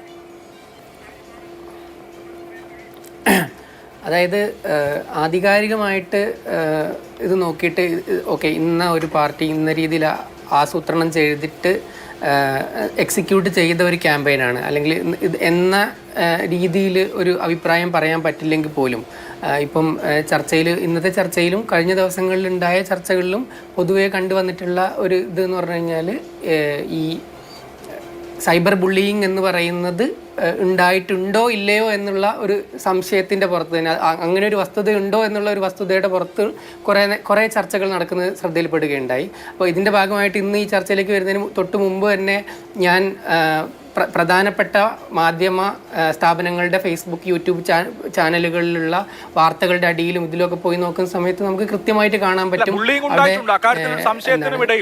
വലിയ രീതിയിലുള്ള സൈബർ ബുള്ളിങ് ഉണ്ടായിട്ടുണ്ട് എന്നുള്ളത് തന്നെ. അതെ, സൈബർ ബുള്ളിങ് ഉണ്ട് എന്ന് തന്നെ പറയണം. പ്രത്യേകിച്ച് ശൈല ടീച്ചറുടെ കേസിൽ തന്നെ ശക്തമായിട്ടുള്ള സൈബർ ബുള്ളിങ് ഉണ്ടായിട്ടുണ്ട്. ഇതിൽ തന്നെ ഈ പറയുന്ന വിവിധ കാറ്റഗറിയിലുള്ള, അതായത് പേരോ മുഖമോ ഇല്ലാത്ത ഐഡികളിൽ നിന്ന്, ഫേക്ക് ഐഡികളിൽ നിന്ന് ഉണ്ടായിട്ടുള്ള ഐഡികളുണ്ട്. അതല്ലാതെ റാൻഡമായിട്ടുള്ള ആളുകൾ വന്നിട്ടുള്ള ഐഡികളുണ്ട്. ഇതിൻ്റെ കൂടെ തന്നെ രാഷ്ട്രീയ വിയോജിപ്പോട് കൂടിയുള്ളതാണെന്നുള്ളത്. ഇപ്പോൾ ഫോർ എക്സാമ്പിൾ നമുക്ക് യൂട്യൂബിലൊക്കെ പോയി കഴിഞ്ഞ് കഴിഞ്ഞാൽ ഒരു ചാനലിൽ ഒരു കമൻറ്റ് ചെയ്തിട്ടുള്ള ആളുടെ പ്രൊഫൈലിൻ്റെ മുകളിൽ ക്ലിക്ക് ചെയ്ത് കഴിഞ്ഞാൽ അയാളെ ചാനലിൽ ഇട്ടിട്ടുള്ള മുമ്പുള്ള കമൻറ്റുകളൊക്കെ മാത്രം ഫിൽട്ടർ ചെയ്ത് കാണാൻ പറ്റും. അതിലൂടെ നമുക്ക് മനസ്സിലാക്കാൻ സാധിക്കും രാഷ്ട്രീയ വിയോജിപ്പ് കൊണ്ട് മാത്രം, അല്ലാതെ വ്യക്തിപരമായിട്ടുള്ള ഇതുകൊണ്ട് അല്ലാതെ തന്നെ രാഷ്ട്രീയപരമായിട്ട് വിയോജിപ്പ് കൊണ്ട് തന്നെയുള്ള സൈബർ ബുള്ളിങ് ഇവിടെ നടന്നിട്ടുണ്ട് എന്നുള്ള എന്നുള്ളത് തന്നെയാണ് എന്താണ് ഒബ്സർവേഷനിലൂടെ നമുക്ക് മനസ്സിലാക്കാൻ പറ്റുന്നത്. പക്ഷേ അതേ സമയത്ത് നമുക്കിത് പോയിട്ട് ഓക്കെ ഇത് ഇന്ന ആളോ അല്ലെങ്കിൽ ഇന്നൊരു പ്ലാനിങ്ങിലൂടെ നടന്നതാണ്, ഇങ്ങനൊരു കോർഡിനേഷൻ നടന്നിട്ടുണ്ട് എന്നുള്ളതൊക്കെ പറയാനുള്ള ഡിജിറ്റൽ തെളിവുകൾ ഇന്ന് നമ്മളുടെ മുമ്പിലില്ല എന്ന് തന്നെ അംഗീകരിക്കേണ്ടി വരും. പിന്നെ ഈ പറഞ്ഞ എന്താണ് ഒരു മോർഫ് ചെയ്ത വീഡിയോയുടെ പുറത്താണ് ഇതെല്ലാം തുടങ്ങിയത് എന്ന് പറയുമ്പോഴും നേരത്തെ ഈ സഹപാനലിസ്റ്റുകൾ പറഞ്ഞതുപോലെ തന്നെ മുന്നുദാഹരണങ്ങൾ എടുത്ത് നോക്കുന്ന സമയത്ത് പൊതുവെ എന്താണ് വനിതകളായിട്ടുള്ള പൊതുപ്രവർത്തകർ, മാധ്യമപ്രവർത്തകർ എന്നിവരൊക്കെ ഇത്തരം വിവാദങ്ങളുടെയോ അല്ലെങ്കിൽ ചർച്ചകളുടെയോ ഒക്കെ ഇടനേടുന്ന സമയത്ത് സ്വാഭാവികമായിട്ട് ഉണ്ടായി വരുന്ന പൊതുസമൂഹത്തിൽ നിന്ന് വരുന്ന ഒരു പ്രതികരണം എന്ന് പറയുന്നത് ഒരു സൈബർ ബുള്ളിങ്ങിൻ്റെതായ തലത്തിലേക്ക് പോകുന്നുണ്ട് എന്ന് പറയുന്നത് വളരെ വിഷമകരമായിട്ടുള്ള കാര്യമാണ്. ഇതിനു മുമ്പ് വലിയ രീതിയിൽ ഉണ്ടായിട്ടുമുണ്ട്. പക്ഷേ ആ സമയത്തൊക്കെ എന്താണ് നമ്മൾ വീണ്ടും ഇരുന്നിട്ട് ഇതിനെന്താണ് പ്രതിവിധി എന്ന് ചർച്ച ചെയ്യുക മാത്രമാണ് നടക്കുന്നത് എന്നുള്ളത് ആണ് വിഷമകരമായിട്ടുള്ള കാര്യം എന്നുകൂടെ അവിടെ എനിക്ക് ഋഷി അറിയാനുള്ള ഒരു പ്രധാനപ്പെട്ട കാര്യം ഇത് വാട്സ്ആപ്പ് ഗ്രൂപ്പുകൾ വഴിയാണ് സ്പ്രെഡ് ചെയ്തിരിക്കുന്നത് എന്നുള്ളതാണ് CPM-ന്റെ ആക്ഷേപം. മറ്റത് കമന്റുകൾ, പ്രത്യേകിച്ച് ഈ ന്യൂസ് ഓർഗനൈസേഷൻസിന്റെ ഒക്കെ വാർത്തകൾക്ക് താഴെ വന്ന കമന്റുകൾ ഇതിനോടകം തന്നെ സ്ക്രീൻഷോട്ടുകളുടെ രൂപത്തിൽ എല്ലാവരും കണ്ടിട്ടുണ്ട്, അതിൽ നമുക്ക് ബോധ്യവുമുണ്ട്. അതിനപ്പുറത്ത് വാട്സ്ആപ്പ് ഗ്രൂപ്പുകൾ വഴി, വാട്സ്ആപ്പ് ഗ്രൂപ്പുകൾ എന്ന് പറഞ്ഞാൽ ക്ലോസ്ഡ് ഗ്രൂപ്പുകളാണല്ലോ, ചിലപ്പോൾ 30, 40 അല്ലെങ്കിൽ 60, 70, 100, 150 ഒക്കെ ആളുകളുള്ള ക്ലോസ്ഡ് ഗ്രൂപ്പുകളാണല്ലോ. അപ്പോൾ ഈ ഗ്രൂപ്പുകളിലൂടെ ചില വീഡിയോകൾ പോയിട്ടുണ്ട് എന്നുള്ളതാണ് ശൈലജ ടീച്ചർ ഉന്നയിച്ച കാതലായ വിഷയം. അപ്പോൾ അങ്ങനെയുള്ള ഒരു സാഹചര്യം ഉണ്ടായിട്ടുണ്ടെങ്കിൽ അത് കണ്ടുപിടിക്കാൻ പറ്റാത്തതാണോ? അത് അന്വേഷകരെ സംബന്ധിച്ചിട്ട് അത് ഒന്നും ചെയ്യാനില്ല എന്നുള്ള മറുപടിയാണോ അതിന് സംഭവിക്കുക? അതല്ലാതെ ഇത് കണ്ടുപിടിക്കാൻ കഴിയാത്തൊരു സാധനമാണോ അത്? കണ്ടുപിടിക്കാൻ കഴിയാത്ത സാധനം എന്ന് പറയാൻ പറ്റില്ലെങ്കിൽ പോലും നേരത്തെ ഇപ്പോൾ ഒരു ഉദാഹരണമായിട്ട് ഇതിനു മുമ്പ് ഏതൊരു പോസ്റ്റ് ഇട്ട ഒരാൾക്കെതിരെ പരാതിയിൽ പെട്ടെന്ന് ഒരു ദിവസം കൊണ്ട് നടപടി ഉണ്ടായി എന്നൊക്കെ ഒരു ഉദാഹരണം ഇതുമായിട്ട് കമ്പയർ ചെയ്ത് സംസാരിക്കുന്നത് ശ്രദ്ധയിൽപ്പെടുകയുണ്ടായി. അപ്പോൾ അതുമായിട്ട് കമ്പയർ ചെയ്ത് നോക്കുമ്പോൾ പ്രൊസീജിയറലി ഡിഫിക്കൽട്ടായിട്ടുള്ളതായിരിക്കും വാട്സാപ്പ് മീഡിയത്തിലൂടെ ഉള്ളത് എന്ന് തന്നെ പറയേണ്ടി വരും. ബിക്കോസ് അതായത് ഈ പറയുന്ന നിയമ സംവിധാനത്തിൻ്റെ അതിനെടുക്കുന്ന സമയം, അതിൻ്റെ പ്രൊസീജിയേഴ്സ് എന്നിവയെ പറ്റിയൊന്നും ആധികാരികമായിട്ട് പറയാൻ എന്നെ കൊണ്ട് പറ്റില്ല, അത് ബന്ധപ്പെട്ട അധികാരികൾ പറയേണ്ടതാണ്. പക്ഷേ ഇപ്പം ഒരു പരാതി ഇപ്പോൾ ഫേസ്ബുക്ക് പോലെയുള്ള പബ്ലിക്ലി ഫേസിംഗ് ആയിട്ടുള്ള കമ്മ്യൂണിറ്റി സ്വഭാവമുള്ള ഒരു പ്ലാറ്റ്ഫോമിലാവുന്ന സമയത്ത് മിക്കപ്പോഴും ഇന്ന ID, ഇന്ന ആൾ എന്ന് പറഞ്ഞിട്ട് നടത്തുന്ന പരാതിയും അതേസമയത്ത് എന്താണ് ഇതിൻ്റെ പുറകിൽ ആരാണെന്ന് കൃത്യമായിട്ട് അറിയാത്ത സമയത്ത് ജോൺ ഡോ എന്ന് പറഞ്ഞിട്ട്, അതായത് നമുക്ക് ഇതുവരെ അറിയാത്ത ഒരാളുടെ പേരിൽ നടക്കുന്ന പരാതിയും ആവുന്ന സമയത്ത് അവിടെ പ്രൊസീജിയറലി ഉണ്ടാവുന്ന സ്വാഭാവികമായ നിയമപരമായിട്ടുള്ള കാലതാമസം അവിടെ ഉണ്ടാവാൻ സാധ്യതയുണ്ട്. കൂടാതെ വാട്സാപ്പ് എന്ന് പറയുന്ന ഈ മീഡിയത്തിൻ്റെ സ്വഭാവം എന്ന് പറയുന്നത് ഇപ്പോൾ ഫേസ്ബുക്ക് പോലെ എന്താണ് ആ ഒരു സർക്കിളിലുള്ള കോണ്ടാക്റ്റുകൾ പരസ്പരമുള്ള ആളുകൾ അല്ലാതെ അല്ലെങ്കിൽ ഒരു ഗ്രൂപ്പിൽ എന്താണ് നമ്മൾ അംഗമായിട്ടുള്ളൊരു ഗ്രൂപ്പിൽ നടക്കുന്ന കാര്യമല്ലാതെ ജനറലി മറ്റൊരു ഗ്രൂപ്പിൽ എന്താണ് നടക്കുന്നത് അല്ലെങ്കിൽ മറ്റൊരു ആളുടെ സ്റ്റോറിയിൽ എന്താണ് നടക്കുന്നത്, അവരുടെ ചാനലിൽ എന്താണ് നടക്കുന്നത് എന്നുള്ളത് മറ്റൊരാൾക്ക് പോയിട്ട് നോക്കാനോ അല്ലെങ്കിൽ കണ്ടുപിടിക്കാനോ പറ്റുന്ന തരത്തിലുള്ളതല്ല. പോരാത്തതിന് രണ്ട് പേര് തമ്മിലുള്ള എക്സ്ചേഞ്ചുകൾ actually end to end encrypted ആയതുകൊണ്ട് തന്നെ ഇൻ്റർമീഡിയറിയുടെ അടുത്ത് ചോദിച്ചു കഴിഞ്ഞാൽ ഇപ്പം ഫേസ്ബുക്കിലൊരു എന്താണ് ഇതുപോലത്തെ സ്മിയർ ക്യാമ്പയിനോ അല്ലെങ്കിൽ ഒരു സൈബർ ബുള്ളിങ്ങോ നടന്നു കഴിഞ്ഞാൽ ഇന്നൊരു അക്കൗണ്ടിലാണ് നടന്നത്, ഇങ്ങനൊരു സംഭവത്തിന് തെളിവ് കൃത്യമായ വാറണ്ടോടുകൂടി നിയമ സംവിധാനത്തോടു കൂടി അവരെ സമീപിച്ചു കഴിഞ്ഞാൽ അവർക്ക് അതിൻ്റെ തെളിവുകൾ ഇങ്ങോട്ട് തരാൻ സാധിക്കും. പക്ഷേ വാട്സാപ്പ് പോലെ എൻഡ് ടു എൻഡ് എൻക്രിപ്റ്റഡ് ആയിട്ടുള്ള മാധ്യമങ്ങളിൽ, മീഡിയകളിൽ ഈ ഇൻ്റർമീഡിയറിക്ക് ഇതിൽ കൈമാറ്റം ചെയ്യപ്പെട്ട സന്ദേശങ്ങളുടെയോ അല്ലെങ്കിൽ മീഡിയയുടെയോ സ്വഭാവം എന്താണെന്നോ അതെന്താണെന്നോ അവർക്കത് പറയാൻ പറ്റില്ല. അപ്പൊ അങ്ങനെയുള്ള ഒരു സാങ്കേതിക പ്രശ്നം കൂടി അവിടെ ഉണ്ട് എന്നുള്ളതും അതൊരു വസ്തുതയാണ്. അവിടെ പാറക്കൽ അബ്ദുള്ള, നമുക്കിപ്പോൾ ഫേസ്ബുക്കിൽ ഒരു പോസ്റ്റ് ഇട്ട് അധിക്ഷേപിക്കുന്നത് പോലെ അല്ല ചില പ്രത്യേക തരത്തിലുള്ള കണ്ടന്റ് വാട്സപ്പ് ഗ്രൂപ്പുകളിലൂടെ വിതറി കടന്നു പോകുന്നത്. അതിപ്പോൾ കംപ്ലീറ്റ് ആയിട്ട് ആ ഗ്രൂപ്പിന് പുറത്തുള്ള ഒരാൾക്ക് അറിയണം എന്ന് പോലുമില്ല. അപ്പോൾ ഈ ഫേസ്ബുക്ക് പോലെ നമുക്ക് എല്ലാവർക്കും ഓഡിറ്റ് ചെയ്യാൻ കഴിയുന്ന ഒരു കമ്മ്യൂണിക്കേഷനും അല്ല. അപ്പോൾ ചില ഫാമിലി വാട്സപ്പ് ഗ്രൂപ്പുകളിലൊക്കെ ഇവരിങ്ങനെയാണ്, ഇവർ വർഗീയവാദിയാണ്, ഇവർ ലവ് ജിഹാദ് ഉണ്ടെന്ന് പറയുന്ന ആളാണ്, ഇവർ മുസ്ലിങ്ങളെ തീവ്രവാദികളെന്ന് വിളിക്കുന്നവരാണ് എന്നൊരു സ്മിയർ ക്യാമ്പയിൻ നടത്തിയാൽ അത് ആ ഗ്രൂപ്പിനകത്ത് ഒതുങ്ങി നിൽക്കും. അത് കഴിഞ്ഞിട്ട് അവർ വേറെ ഈ പറഞ്ഞ കുടുംബ ഗ്രൂപ്പിലേക്ക് അത് ഫോർവേഡ് ചെയ്യുമായിരിക്കും. ഈ പറഞ്ഞ സർക്കിളിനപ്പുറത്ത് പുറത്തുനിന്ന് ഒരാൾക്ക് ഇപ്പോൾ എനിക്ക് അത് കാണാൻ പറ്റില്ല, സനോജിന് അത് കാണാൻ പറ്റില്ല. ഈ മട്ടിലുള്ള ക്യാമ്പയിൻ അവിടെ ഉണ്ട് എന്നാണ് ശൈലജ ടീച്ചർ ആരോപിച്ചത്. അങ്ങനെ ഉണ്ടെങ്കിൽ അത് ഗുരുതരമായ വസ്തുതയാണല്ലോ. ഇത് ഞാൻ നേരത്തെ പറഞ്ഞു, നിങ്ങളൊരു കഴിഞ്ഞ 25-ന് സംഭവമാണ്. അതിനുശേഷം ഇത് ഈ തലത്തിലേക്ക് വരുന്നത് ഇപ്പോഴുണ്ടായ ബോംബ് സ്ഫോടനമാണ്. നിങ്ങൾ മനസ്സിലാക്കേണ്ടത് നിരന്തരം നടക്കുന്ന ഒരു കാര്യമാണല്ലോ. അന്നിപ്പോ 25-ാം തീയതി ഒരെണ്ണം ഉണ്ടായി, പരാതി കൊടുത്തു, അതുകൊണ്ട് അവസാനിച്ചില്ലല്ലോ. ഈ വാർത്താ സമ്മേളനത്തിന് ശേഷമാണ് ഈ ഷോബിൻ തോമസിന്റെ കമന്റും മറ്റുമൊക്കെ വന്നത്. ഇത് എല്ലാ ദിവസവും നടക്കുന്ന കാര്യമാണ്.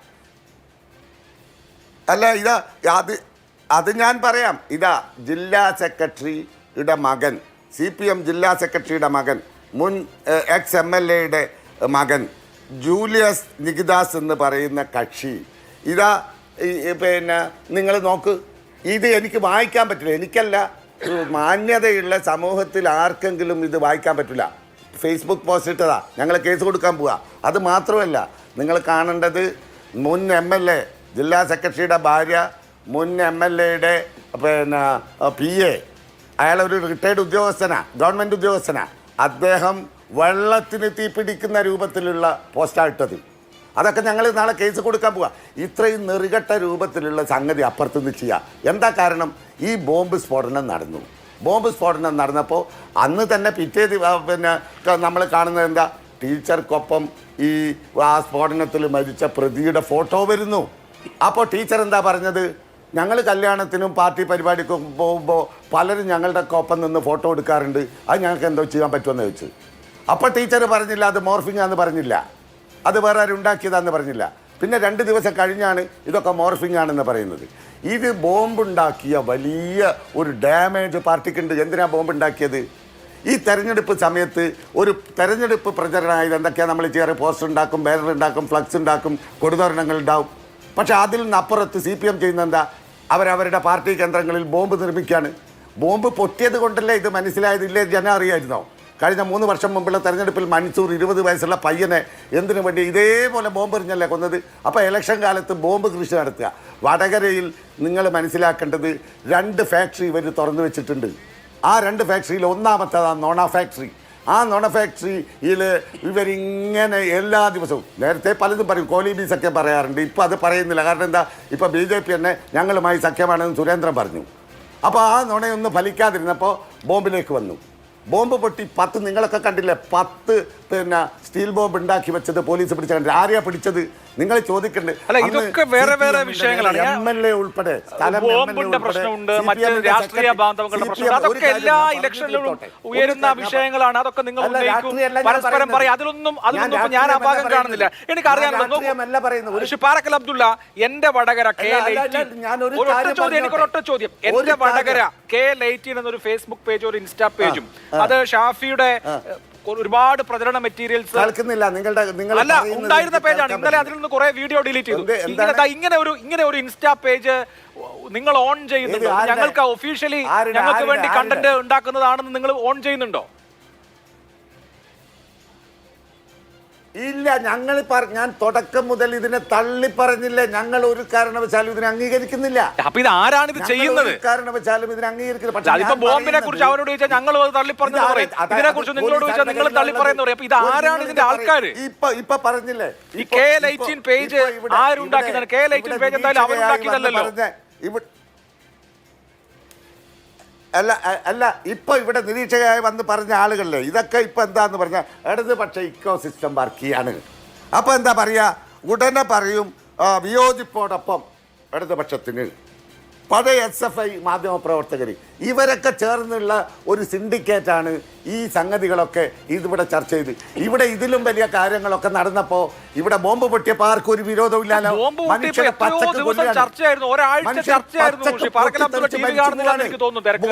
വോട്ട് ചെയ്യാൻ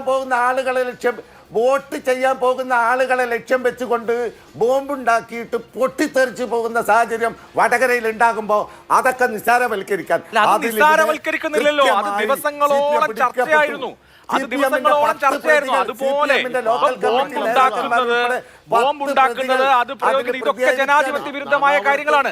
അതുപോലെ തന്നെയാണ് മത്സരത്തിൽ പങ്കെടുക്കുന്ന ഒരു സ്ഥാനാർത്ഥിയെ വ്യക്തിഹത്യ ചെയ്യുന്നതും, അതും ജനാധിപത്യ വിരുദ്ധമായ കാര്യമാണ്. ബന്ധുക്കളെ കാണാൻ പോയതാന്നാ സമാശ്വസിപ്പിക്കാൻ. എങ്ങനെ? ഞാൻ കേട്ടില്ല. അല്ല, മുഖ്യമന്ത്രി പറഞ്ഞത് എന്താ? അവരെ ബന്ധുക്കളെ സമാശ്വസിപ്പിക്കാൻ അല്ല, അത് നമ്മൾ ഒരുപാട് ചർച്ച ചെയ്തിട്ടുണ്ട്. ആളുകളുടെ ദിവസങ്ങളോളം ചർച്ചയായിരുന്നു. അതുപോലെ തന്നെ ഇതുപോലെയുള്ള കാര്യങ്ങൾ ഉണ്ടായാൽ അതും ചർച്ചയാകും. അപ്പോ എന്റെ അഭിപ്രായം നിങ്ങൾ ഒരു കാരണവശാലും അത്തരം കാര്യങ്ങൾ ചെറുതാണ്, ഗൗരവം കുറഞ്ഞതാണെന്ന് പറയരുത് എന്നുള്ളതാണ്. ഇത് ആസൂത്രിതമായി നിങ്ങൾ ചെയ്യുന്നത് അല്ല എന്ന് വെച്ചോളൂ, അങ്ങനെ എടുക്കാം. പക്ഷേ നിങ്ങളുടെ അണികൾ ആരെങ്കിലും അങ്ങനെ ചെയ്യുന്നുണ്ടെങ്കിൽ അത് നിരുത്സാഹപ്പെടുത്താനുള്ള ബാധ്യത, അങ്ങനെയല്ല നമ്മൾ രാഷ്ട്രീയ പ്രവർത്തനം നടത്തേണ്ടതെന്ന് പറയാനുള്ള ബാധ്യത നിങ്ങൾക്കുണ്ട്. നേരത്തെ ജൂലിയാസിന്റെ ഞാൻ പറഞ്ഞല്ലോ ജൂലിയാസിന്റെ പേര് വെച്ചാണ് ഞാൻ പറഞ്ഞല്ലോ. സെക്രട്ടറിയുടെ മകൻ പേര് വെച്ചാണ് എഴുതിയിരിക്കുന്നത്. ശരി. അതുപോലെ തന്നെ PA പേര് വെച്ചാണ് എഴുതിയിരിക്കുന്നത്. ഇത് മുഖമില്ലാത്ത ആളുകൾ ഇതൊക്കെ UDF ആണെന്ന് പറയുന്നതിന്റെ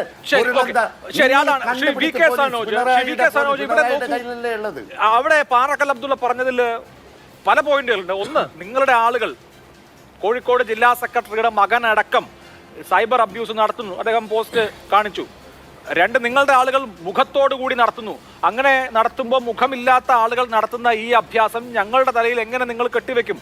പോലീസ് നിങ്ങളുടെ കയ്യിലാണ്, ആരൊക്കെ ഉണ്ട് എന്നുള്ളത് കൃത്യമായി പിടിച്ചു കൊടുക്കാവുന്നതാണ്. അങ്ങനെ ചെയ്യാതെ ഇതൊരു പൊളിറ്റിക്കൽ നറേറ്റീവ് മാത്രമാക്കുന്നതിന്റെ കാര്യം ഇവിടെ ചൂണ്ടിക്കാണിക്കുന്നു.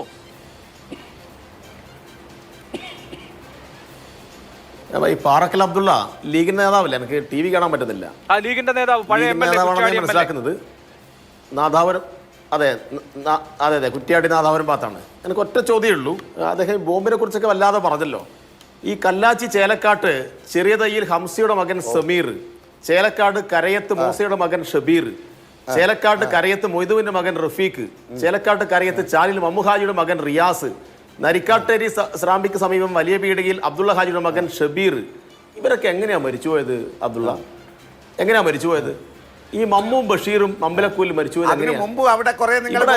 ഗൗരവമായ വിഷയം ചർച്ച ചെയ്യുമ്പോൾ നിങ്ങൾ ബോംബ് രാഷ്ട്രീയമാണ് ചർച്ച ചെയ്യുന്നതെങ്കിൽ, ബോംബാണ് ചർച്ച ചെയ്യുന്നെങ്കിൽ നമുക്ക് അത് ചർച്ച ചെയ്യാം. അങ്ങനെയാണെങ്കിൽ നമുക്ക് അതിനെ കുറിച്ച് ചർച്ച ചെയ്യാം.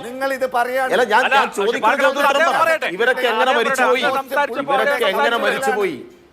പാറക്കൽ അബ്ദുള്ള അല്ലല്ല, പാറക്കൽ അബ്ദുള്ള, നിങ്ങൾ സംസാരിക്കുമ്പോൾ ഞാൻ വളരെ മാന്യതയോടെ കേട്ടു. നിങ്ങളുടെ ഒരു വാക്ക് പോലും ഞാൻ അങ്ങോട്ട് പറഞ്ഞില്ല. നിങ്ങൾക്ക് പറയാനുള്ള മുഴുവൻ ഞാൻ കേട്ടു. ഞാൻ ചോദിക്കുന്നത്, ഞാനിപ്പോ പറയുന്ന 5 പേർ, അതുകൂടാതെ മമ്മു, ബഷീർ, മാമ്പലക്കോൽ, നിങ്ങളുടെ പേര് പറയണ്ടേ? പിന്നെ നിങ്ങൾ ഈ ചർച്ചയിൽ പങ്കെടുക്കുന്ന ആളല്ലേ, ഞാൻ നിങ്ങളെ കാണുന്നില്ല സ്ക്രീനിൽ, അതാണ് ചോദിച്ചു അഭിലാഷോട്. ഇവരൊക്കെ എങ്ങനെയാ മരിച്ചുപോയത്? നിങ്ങൾ വലിയ സമാധാനത്തിന്റെ വെള്ളരിപ്രാവൊന്നും ഇപ്പൊ ആവണ്ട. അതിനെക്കുറിച്ച് പറഞ്ഞാൽ ഞാൻ ഒരുപാട് പറയേണ്ടി, ഞാനത് വെറുതെ അതൊന്നും പറയിപ്പിക്കണ്ട. ഇപ്പോൾ ഇവിടെ വളരെ ഗൗരവമായി ചർച്ച ചെയ്യുന്ന വിഷയം, കേരളത്തിൽ ഒരു സ്ഥാനാർത്ഥി തനിക്കെതിരായി സൈബറിടത്തിൽ നടന്നുകൊണ്ടിരിക്കുന്ന ആക്രമണം സംബന്ധിച്ച് പത്രസമ്മേളനം നടത്തി പറയുന്നു. അങ്ങനെ പത്രസമ്മേളനം നടത്തി പറഞ്ഞതിന് ശേഷവും ഉത്തരവാദിത്തപ്പെട്ട കോൺഗ്രസിന്റെ, ലീഗിന്റെ മുഖമുള്ള പേജുകളിൽ നിന്ന് തന്നെ കേട്ടാൽ അറക്കുന്ന ഭാഷയിൽ വീണ്ടും വീണ്ടും തെറിയഭിഷേകം നടത്തുന്നു. ഇതാ ഇവിടെ ഗൗരവമായി ചർച്ച ചെയ്യുന്നത്. നിങ്ങൾ ചോദിക്കുന്നു വീഡിയോ എവിടെ നിന്നൊക്കെ, എന്തൊരു അന്തസ്സില്ലാത്ത ചോദ്യമാണ്. എനിക്കിപ്പോൾ ആ വീഡിയോ എടുത്ത് നിങ്ങളെ കാണിച്ചു തരാൻ പറ്റുമോ? വാട്സപ്പ് ഗ്രൂപ്പുകളിൽ വളരെ വ്യാപകമായിട്ട് നിങ്ങൾ പ്രചരിപ്പിച്ച വീഡിയോ, നിങ്ങൾ പ്രചരിപ്പിച്ച ഈ സംഘത്തോട് ചോദിക്കണം. അല്ല, ഞങ്ങളാണോ ഇത് പ്രചരിപ്പിക്കുന്നത്? അല്ല, വാട്സപ്പ് ഗ്രൂപ്പിൽ ഞങ്ങളാണോ ആരെയും കാണിക്കേണ്ട വീഡിയോ? ഒരു മാധ്യമ അവതാരകൻ തന്നെ പറഞ്ഞല്ലോ, വീഡിയോ ഉണ്ടാക്കിയ ആളെയും അത് പ്രചരിപ്പിച്ച ആളുകളെയും പിടിച്ചാൽ മതി. ഇതാ ഇവരാണ് കുറ്റവാളികൾ, ഇവർ ചെയ്ത കുറ്റം എന്താണെന്ന് പോലീസിനോട് പറഞ്ഞാൽ പോരെ? ആരെയും കാണിക്കണ്ട. ഓക്കെ, ഞാൻ ചോദിച്ചു, ഇനി ബാക്കി പറഞ്ഞോളൂ. അല്ലല്ല, പോലീസിനോടൊക്കെ പറയും. അത് കേസ് കൊടുത്തിട്ടുണ്ട്. ഈ സൈബർ ഇടത്തിലെ കാര്യങ്ങൾ കണ്ടുപിടിക്കാൻ പാറക്കൽ അബ്ദുള്ളക്കും അറിയാം, അഭിലാഷിനും അറിയാം, ഈ ചർച്ച കേട്ട് നിൽക്കുന്ന ആളുകൾക്ക് അറിയാം. വാട്സപ്പ് ഗ്രൂപ്പിൽ പ്രചരിക്കുന്ന വീഡിയോ, അതിന്റെ ഉറവിടമൊക്കെ കണ്ടെത്താൻ കുറച്ച് ബുദ്ധിമുട്ടുണ്ട്. അതുകൊണ്ട് ഞങ്ങൾ ജനങ്ങളോടുകൂടി പറയുകയാണ്, ഇങ്ങനെ ഞങ്ങൾക്കെതിരായി, ഞങ്ങളുടെ സ്ഥാനാർത്ഥിക്കെതിരായി വൃത്തികെട്ട നിലയിൽ ഇത്തരം സൈബർ അറ്റാക്ക് നടന്നുകൊണ്ടിരിക്കുന്നു. ഇതിന് നേതൃത്വം കൊടുക്കുന്ന ആൾ നേരത്തെയും ഇങ്ങനെയുള്ള സംഭവങ്ങളിൽ പ്രതികരിക്കപ്പെട്ട ആൾക്ക് ജാമ്യം എടുത്തു കൊടുക്കുകയും ആ ജാമ്യം എടുത്തു കൊടുത്തത് ഞങ്ങളാണ് എന്ന് പറഞ്ഞ് അഭിമാനത്തോടെ ഫേസ്ബുക്കിൽ പോസ്റ്റ് ഇടുകയും ചെയ്ത അനുഭവമുണ്ട്. ആ കേസിൽപ്പെട്ട ആളെ KSUവിന്റെ ജില്ലാ ജനറൽ സെക്രട്ടറിയായി സ്ഥാനക്കയറ്റം നൽകിയിട്ട് അനുഭവം നമ്മുടെ മുമ്പിലുണ്ട്. ഞങ്ങൾ ചോദിക്കുന്നത്, എന്തുകൊണ്ടാണ് ഇത്തരം ക്രിമിനൽ സംഘങ്ങളെ തള്ളിപ്പറയാനുള്ള ആർജവം നിങ്ങൾക്കില്ലാതെ പോകുന്നത്? എന്തുകൊണ്ട് ഷോബിൻ തോമസ് ചവനാലിലെ തള്ളിപ്പറയുന്നില്ല? അദ്ദേഹം ഇപ്പോഴും ദേശീയ കോർഡിനേറ്ററായി തുടരുകയാണ്. അപ്പോൾ നിങ്ങൾക്ക് ഇത്തരം കാര്യങ്ങളെ തള്ളിപ്പറയാൻ കഴിയില്ല. കാരണം നിങ്ങൾ കൂടി ആലോചിച്ചിട്ടാണ് നിങ്ങളുടെ കൃത്യമായ പ്ലാനിന്റെ അടിസ്ഥാനത്തിലാണ് ഈ കാര്യങ്ങൾ നടപ്പാക്കുന്നത്. ഈ കാര്യങ്ങൾ അവിടെ നടപ്പാക്കാൻ വേണ്ടി ഒരാൾ അവിടെ വന്ന് ക്യാമ്പ് ചെയ്യുന്നുണ്ട്. അയാളാണ് വ്യാജ ഐഡന്റിറ്റി കാർഡ് ഉണ്ടാക്കി സ്വന്തം സഹപ്രവർത്തകരെ, സ്വന്തം സംഘടനയിലെ പ്രവർത്തകരെ വഞ്ചിച്ച് വ്യാജ പ്രസിഡന്റായിട്ട് ഇപ്പൊ അധികാരത്തിൽ തുടരുന്ന ആള്. ഞാനല്ല ഈ കാര്യങ്ങൾ ഉന്നയിച്ചത്. ഈ കാര്യങ്ങൾ മുഴുവൻ ഉന്നയിച്ചത് യൂത്ത് കോൺഗ്രസിന്റെ സംസ്ഥാനത്തിന്റെ വിവിധ ഭാഗങ്ങളിൽ നിന്നുള്ള സാധാരണ പ്രവർത്തകരും സാധാരണ നേതൃനിരയിൽപ്പെട്ട ആളുകളുമാണ്. യൂത്ത് കോൺഗ്രസിന്റെ ജില്ലാ പ്രസിഡന്റായി മത്സരിച്ച ഫർസിൻ മജീദ് എന്ന് പറയുന്ന കണ്ണൂർ ജില്ലയിലെ കെ സുധാകരന്റെ പ്രിയപ്പെട്ട അനുയായി തോറ്റുപോയി. അന്ന് ഇതേ മാതൃഭൂമി ഫ്ലോറിൽ ഫർസിൻ മജീദിനെ മാതൃഭൂമി ചാനൽ അവതാരക അന്ന് ഫോണിൽ വിളിച്ച് ചോദിച്ചു എന്താ സംഭവിച്ചത്. ഫർസിൻ മജീദ് പറഞ്ഞു, ഈ തെരഞ്ഞെടുപ്പിൽ വ്യാപകമായ ക്രമക്കേട് നടന്നിട്ടുണ്ട്. ആരെക്കൊണ്ടാ പറയുന്നത്? രാഹുൽ മാങ്കൂട്ടത്തെ കുറിച്ചാണ് പറയുന്നത്. എനിക്ക് കിട്ടേണ്ട 2500ഓളം വോട്ട് കിട്ടിയിട്ടില്ല, കള്ള വോട്ട് ഉണ്ടായിട്ടുണ്ട്, വ്യാജ ഐഡന്റിറ്റി കാർഡ് ഉണ്ടായിട്ടുണ്ട്. ഇങ്ങനെ ലക്ഷക്കണക്കിന് വ്യാജ ഐഡന്റിറ്റി കാർഡ് ഉണ്ടാക്കിയിട്ട് സ്വന്തം സഹപ്രവർത്തകരെ പറ്റിച്ച ആൾ ഇലക്ഷൻ പ്രവർത്തനത്തിന് നേതൃത്വം കൊടുത്താൽ ഇതെല്ലാം ഇതിലപ്പുറം ഉണ്ടാവും. അതുകൊണ്ട് ജനങ്ങളെ അണിനിരത്തിയിട്ട് ശക്തമായ ഭരിക്കുന്നത്, ആഭ്യന്തരം ഭരിക്കുന്നത് നിങ്ങളല്ലേ? ആരെങ്കിലും തെറ്റായ കാര്യം കാണിച്ചാൽ അത് കൃത്യമായി കണ്ടുപിടിക്കാമല്ലോ. ഇപ്പോ നിങ്ങൾ ഉന്നയിക്കുന്ന ആരോപണം എന്താണ്? ഷാഫി പറമ്പിലിന് വേണ്ടി വടകരയിൽ ശൈലജ ടീച്ചറെ തേജോവധം ചെയ്യുന്നു. അതിന് നേതൃത്വം കൊടുക്കുന്നത് രാഹുൽ മാങ്കൂട്ടത്തിന്റെ നേതൃത്വത്തിലാണ്. എന്താണ് തെളിവെന്ന് ചോദിച്ചാൽ യൂത്ത് കോൺഗ്രസിന്റെ സംഘടനാ തെരഞ്ഞെടുപ്പിൽ വ്യാജ ID കാർഡ് ഉണ്ടാക്കിയില്ലേ എന്നുള്ളതാണ് ഉത്തരം. അങ്ങനെയല്ലല്ലോ. ഒരു കാര്യത്തിൽ നിങ്ങൾക്ക് ബോധ്യം ഉണ്ടെങ്കിൽ ഇതാണ് ബോധ്യം, അതിന് കാരണം ഉണ്ടാവണം. അതല്ലാതെ പണ്ട് അങ്ങനെ ആരോപണം ഉണ്ടായില്ലേ, മജീദ് പറഞ്ഞില്ലേ, അതുകൊണ്ട് ഇയാൾ ഇങ്ങനെ ചെയ്തിട്ടുണ്ടാകും, ഇയാൾ അങ്ങനെ ഇവിടെ ഉണ്ടെങ്കിൽ പിന്നെ ഇതിലപ്പുറവും നടക്കും. ഇതൊക്കെ വളരെ വെയ്ഗായി നിങ്ങൾ പറയുന്ന കാര്യങ്ങളാണ്. ഗൗരവമുള്ള അങ്ങനെ ഗൗരവമുള്ള ആരോപിക്കുമ്പോൾ അതിനെ സബ്സ്റ്റാൻഷിയേറ്റ് പറഞ്ഞ ഷാഫി പറമ്പിലിനെയും രാഹുലിനെയും ഒക്കെ വളരെ ഉത്തരവാദിത്തോടു കൂടി തന്നെയാണ് ആരോപിക്കുന്നത്. പിന്നെ ശൈലജ ടീച്ചറുടെ വീഡിയോ ഞങ്ങളാണോ പ്രചരിപ്പിക്കുന്നത്? നിങ്ങളുടെ ഒരു സഹപ്രവർത്തകനായിട്ടുള്ള ഒരു മാധ്യമപ്രവർത്തകൻ തന്നെ വന്ന് പറഞ്ഞല്ലോ, ഞാൻ ഇന്റർവ്യൂ ചെയ്ത ഭാഗം അതല്ല, അത് എഡിറ്റ് ചെയ്തിട്ട് ആരോ പ്രചരിപ്പിച്ചിരിക്കുന്നു. ആർക്ക് വേണ്ടി? ആർക്കാണ് ഇതിന്റെ നേട്ടം? ഇതിന്റെ നേട്ടം ഷാഫിക്കാണ്. ഷാഫിക്ക് നേട്ടം ഉണ്ടാക്കാൻ വേണ്ടിയിട്ട് ഷാഫിയുടെ ഈ സംഘം, ഈ ക്രിമിനൽ സംഘം അവിടെ തമ്പടിച്ച് ക്യാമ്പ് ചെയ്ത് ഇത്തരം പ്രവർത്തനങ്ങൾ നടത്തിക്കൊണ്ടിരിക്കുന്നു. അതിനെ തുടർച്ചയിൽ പച്ച തെറി വിളിക്കുന്നു. കേസ് കൊടുത്തപ്പോൾ തെറിയുടെ ശക്തി കൂടുന്നു. ഇതല്ലേ ഇവിടെ സംഭവിക്കുന്നത്? ഇത് ഞങ്ങൾ പറയുമ്പോൾ ഇത് ഞങ്ങളാണോ കുറ്റക്കാർ? ശരി, ഓക്കെ. അല്ല, ആര് കുറ്റക്കാരാണോ ഇല്ലയോ എന്നുള്ളല്ലോ. പക്ഷെ ജ്യോതികുമാർ ചാമക്കാല, നമുക്ക് വ്യക്തി അധിക്ഷേപങ്ങളുടെ വലിയൊരു ചരിത്രം നോക്കിക്കഴിഞ്ഞാൽ നമുക്ക് കഴിഞ്ഞ ലോക്സഭാ തെരഞ്ഞെടുപ്പിൽ രമ്യ ഹരിദാസ് അധിക്ഷേപിക്കപ്പെട്ടു. കഴിഞ്ഞ പുതുപ്പള്ളി ഇലക്ഷനിലും പൊതുസമൂഹം തിരസ്കരിക്കുന്നത് കണ്ടു. അപ്പൊ ആരെയാണോ അധിക്ഷേപിക്കുന്നത് അവരോടൊപ്പം നിൽക്കുക എന്നുള്ളതാണ് പൊതുവെ സമൂഹം സ്വീകരിക്കുന്ന ഒരു രീതി. ഒരു സ്ത്രീ പരാതി പറയുമ്പോൾ എത്രമാത്രം ട്രോമ അനുഭവിച്ചിട്ടാവും അങ്ങനെ ഒരു പരാതി അവർ പറയുക. അപ്പൊ നമ്മൾ അതിനെ സെൻസിറ്റീവായി എടുക്കുക. ഇത് ഒരു കാരണവശാലും നമ്മുടെ അണികളാണ് ചെയ്തതെങ്കിൽ ഒരിക്കലും ചെയ്യരുത് എന്ന് പറയുക എന്നുള്ളതല്ലേ ഏറ്റവും കരണീയമായിട്ടുള്ള കാര്യം. തീർച്ചയായും ശ്രീ ജ്യോതികുമാർ, അങ്ങോട്ടാണ് ചോദ്യം. ഈ സംസ്ഥാനത്ത് പിന്നെ രാജഭരണമോ അല്ലെങ്കിൽ ഭരണമില്ലായ്മയോ ഇല്ല എന്നാണ് ഞാൻ കരുതുന്നത്. ഈ സംസ്ഥാനത്ത് ജനാധിപത്യപരമായി തെരഞ്ഞെടുക്കപ്പെട്ട ഒരു സർക്കാർ ഉണ്ട് എന്നാണ് ഞാൻ കണക്കാക്കുന്നത്. ഈ സംസ്ഥാനത്ത് ആഭ്യന്തര വകുപ്പ് കൈകാര്യം ചെയ്യുന്ന ഒരു മന്ത്രി ഉണ്ട് എന്നാണ് ഞാൻ കരുതുന്നത്. ഈ സംസ്ഥാനത്ത് നിയമവാഴ്ച ഉണ്ട് എന്നാണ് ഞാൻ കരുതുന്നത്. അങ്ങനെയാണെങ്കിൽ കഴിഞ്ഞ മാസം 25-ാം തീയതി കൊടുത്ത ആ ശൈലജ ടീച്ചർ കൊടുത്ത പരാതി, ആ പരാതിയിന്മേൽ എന്ത് നടപടിയെടുത്തു സംസ്ഥാനത്തെ പോലീസ്? ആരാണ് കുറ്റക്കാരെന്ന് കണ്ടെത്താൻ സൈബർ സെല്ലിന് എത്ര കാലത്തെ സമയം വേണം? എന്തുകൊണ്ട് കണ്ടെത്തുന്നില്ല? ഇതേ സമയം ഏറ്റവും ഫാസ്റ്റായി ഒരാൾക്കെതിരെ പരാതി പോയാൽ കണ്ടെത്തും. ആർക്കെതിരെയാണ്? 1-ാം സ്ഥാനം നരേന്ദ്രമോദിക്കാണ്. നരേന്ദ്രമോദിക്കെതിരെ ഒരു എന്താ പറയുന്നത്, ഇത്തരത്തിൽ സോഷ്യൽ മീഡിയയിൽ ഒരു പോസ്റ്റ് ഇട്ടാൽ പെട്ടെന്ന് കണ്ടെത്തും. 2-ാം സ്ഥാനത്ത് സംസ്ഥാനത്തിന്റെ മുഖ്യമന്ത്രിയാണ്. സംസ്ഥാനത്തിന്റെ മുഖ്യമന്ത്രിയുടെ എതിരായിട്ടുള്ള പോസ്റ്റ് വന്നു കഴിഞ്ഞാൽ കണ്ടെത്തുന്നതിനേക്കാൾ വേഗത്തിൽ നരേന്ദ്രമോദിക്കെതിരായിട്ട് പോസ്റ്റുകൾ കണ്ടെത്തും. അതവിടെ നിൽക്കട്ടെ. പക്ഷേ പ്രതിപക്ഷ നേതാക്കന്മാർക്കെതിരെയുള്ളതോ അല്ലെങ്കിൽ സംസ്ഥാനത്തിന്റെ മാധ്യമപ്രവർത്തകർക്കെതിരെയുള്ളതോ ഒക്കെ അവരൊക്കെ കൊടുക്കുന്ന പരാതി വന്നു കഴിഞ്ഞാൽ ഒന്നും കണ്ടെത്തുന്നില്ല. പക്ഷേ ഇവിടെ ഗൗരവമുള്ളൊരു പ്രശ്നം, CPM-ന്റെ കേന്ദ്ര കമ്മിറ്റി അംഗം കൂടിയായ ഒരു വനിതാ നേതാവ് അവർ സ്ഥാനാർത്ഥിയായി മത്സരിക്കുമ്പോൾ അവർക്കെതിരെ വ്യക്തി അധിക്ഷേപം ഉണ്ടാകുന്നു എന്ന് സംസ്ഥാനത്തിന്റെ പോലീസ് മേധാവിയോടും സംസ്ഥാനത്തിന്റെ മുഖ്യമന്ത്രിയോടും പരാതി രൂപേണ കൊടുത്തിട്ട് 20 ദിവസം കഴിഞ്ഞിട്ടും അതിന്മേൽ അടയിരിക്കുന്നു എങ്കിൽ ഒന്നുകിൽ ഈ പരാതി വ്യാജമാണ്, അല്ലെങ്കിൽ അവരെ ഇല്ലായ്മ ചെയ്യാൻ സംസ്ഥാന സർക്കാർ തന്നെ ശ്രമിക്കുന്നു എന്ന് ഞങ്ങൾ കണക്കാക്കേണ്ടി വരും. ഇല്ലെങ്കിൽ അടിയന്തരമായി ഇതിനെക്കുറിച്ച് അന്വേഷിച്ച് ആരാണ് പ്രതിയെന്ന് നിയമത്തിന് മുന്നിൽ കൊണ്ടുവരണം. അതിനാണ് സംസ്ഥാനത്ത് സർക്കാരുള്ളത്, അതിനാണ് സംസ്ഥാനത്ത് ആഭ്യന്തര വകുപ്പുള്ളത്. ഇവിടെ എന്തൊക്കെയാണ് പറഞ്ഞു പോകുന്നത്? ഇവിടെ അദ്ദേഹം കുറെ കാര്യങ്ങൾ പറഞ്ഞു പോയി. ഇവിടെ ഞാൻ മുമ്പേ പറഞ്ഞു, അദ്ദേഹം പറഞ്ഞതാ, ജാമ്യമെടുത്തതിനെ കുറിച്ച് പറഞ്ഞു.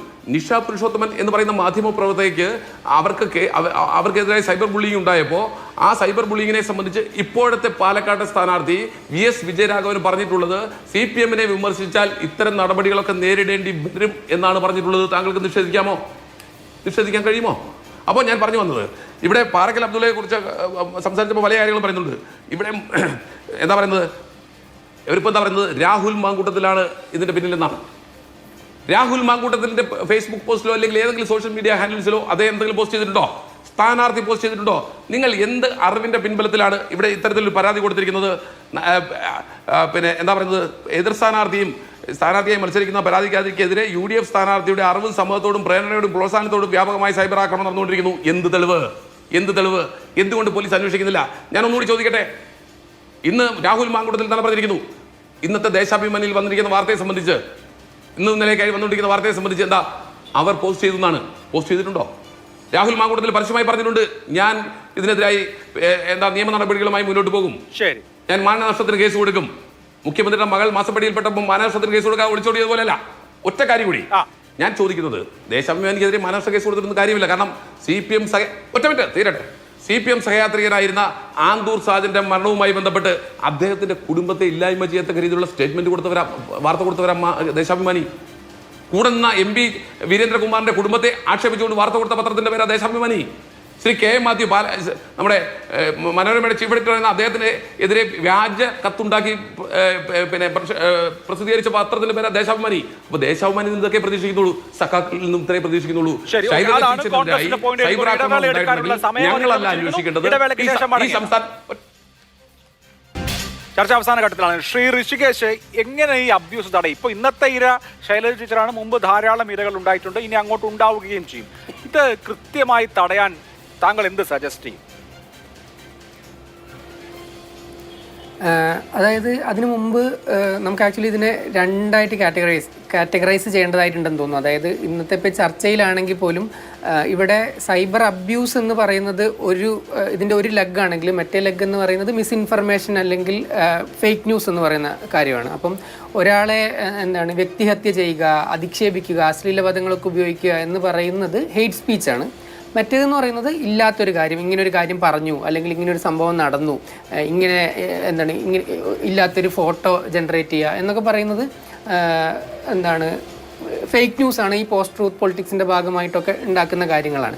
ഇതിനെ രണ്ടിനെയും പൊതുവെ രണ്ട് രീതിയിലാണ് സാങ്കേതികപരമായിട്ട് ഡീൽ ചെയ്യേണ്ടതായിട്ടുള്ളത്. ഇപ്പോൾ പൊതുവെ നമുക്കൊക്കെ അറിയാം, നമ്മളൊക്കെ ഉപയോഗിക്കുന്ന സോഷ്യൽ മീഡിയ പ്ലാറ്റ്ഫോമുകളായിട്ടുള്ള ഇപ്പം ട്വിറ്റർ, എക്സ്, ഫേസ്ബുക്ക് മുതലായിട്ടുള്ള ഇത്തരം പ്ലാറ്റ്ഫോമുകൾക്കൊക്കെ ഒരു കൃത്യമായിട്ടുള്ള കണ്ടന്റ് റിവ്യൂയിങ് ടീമുകളുണ്ട്. അപ്പം നമുക്ക് കോമൺ സെൻസ് വെച്ച് ആലോചിച്ചാൽ തന്നെ മനസ്സിലാക്കാൻ പറ്റുന്ന കാര്യമാണ്. അപ്പം പൊതുവെ ഇത്രയും അധികം ആളുകൾ ഒന്നിച്ച് ജനറേറ്റ് ചെയ്യുന്ന കണ്ടന്റുകളിൽ നിന്ന് ഈവൻ ഇഫ് നമ്മൾ റിപ്പോർട്ട് ചെയ്താൽ പോലും അതൊരു റിവ്യൂ ടീമിന് മാനുവലി ഇരുന്ന് റിവ്യൂ ചെയ്തിട്ട് ഇത് ഈ പറയുന്ന പോലെ മിസ്ഇൻഫർമേഷൻ ആണോ അബ്യൂസ് ആണോ എന്ന് കാറ്റഗറൈസ് ചെയ്ത് ചെയ്യുക എന്ന് പറയുന്നത് ഓൾമോസ്റ്റ് ഇമ്പോസിബിൾ ആണ്. അതേസമയത്ത് ഇപ്പോൾ അവരെ എങ്ങനെയാണ് പ്രവർത്തിക്കുന്നതെന്ന് വെച്ച് കഴിഞ്ഞാൽ സോഫ്റ്റ്വെയർ എയ്ഡഡ് ആയിട്ടുള്ള റിവ്യൂ സിസ്റ്റങ്ങളൊക്കെ വെച്ചിട്ടാണ്. അതായത് കീവേഡ് ഫിൽറ്റേഴ്സും ഈ പറയുന്ന പോലെ നാച്ചുറൽ ലാംഗ്വേജ് പ്രോസസ്സിംഗ് ഒക്കെ വെച്ചിട്ടുള്ള കണ്ടന്റ് അനലൈസ് ചെയ്തിട്ട് ഈ സിസ്റ്റം ഫ്ലാഗ് ചെയ്യുന്നവയെ ചിലപ്പം ഓട്ടോമാറ്റിക് ആയിട്ടോ അല്ലെങ്കിൽ ചിലപ്പോൾ ഈ പറയുന്ന മാനുവൽ റിവ്യൂയിങ് പ്രോസസ്സിലൂടെയോ ഇതിന്റെ ഒരു വലിയ പ്രശ്നം എന്ന് പറഞ്ഞു കഴിഞ്ഞാൽ എന്തായാലും കൃത്യമായ നടപടികൾ വേണം. സ്ഥാനാർത്ഥികൾ ആക്ഷേപിക്കപ്പെടരുത്, സ്ഥാനാർത്ഥികൾക്ക് നേരെ ഡിസ്ഇൻഫർമേഷനും മിസ്ഇൻഫർമേഷനും ഉണ്ടാവരുത്. എല്ലാവർക്കും ഒരു ലെവൽ പ്ലേയിങ് ഫീൽഡ് വേണം. അങ്ങനെ നമുക്ക് ജനാധിപത്യത്തെ കൂടുതൽ ജനാധിപത്യപരമാക്കാം എന്നൊരു കൺസെൻസസിൽ ചർച്ച അവസാനിപ്പിക്കാൻ തോന്നുന്നു. വളരെ നന്ദി എല്ലാ പാനലിസ്റ്റുകൾക്കും. സൂപ്പർ പ്രൈം ടൈം അവസാനിക്കുന്നു. നമസ്കാരം.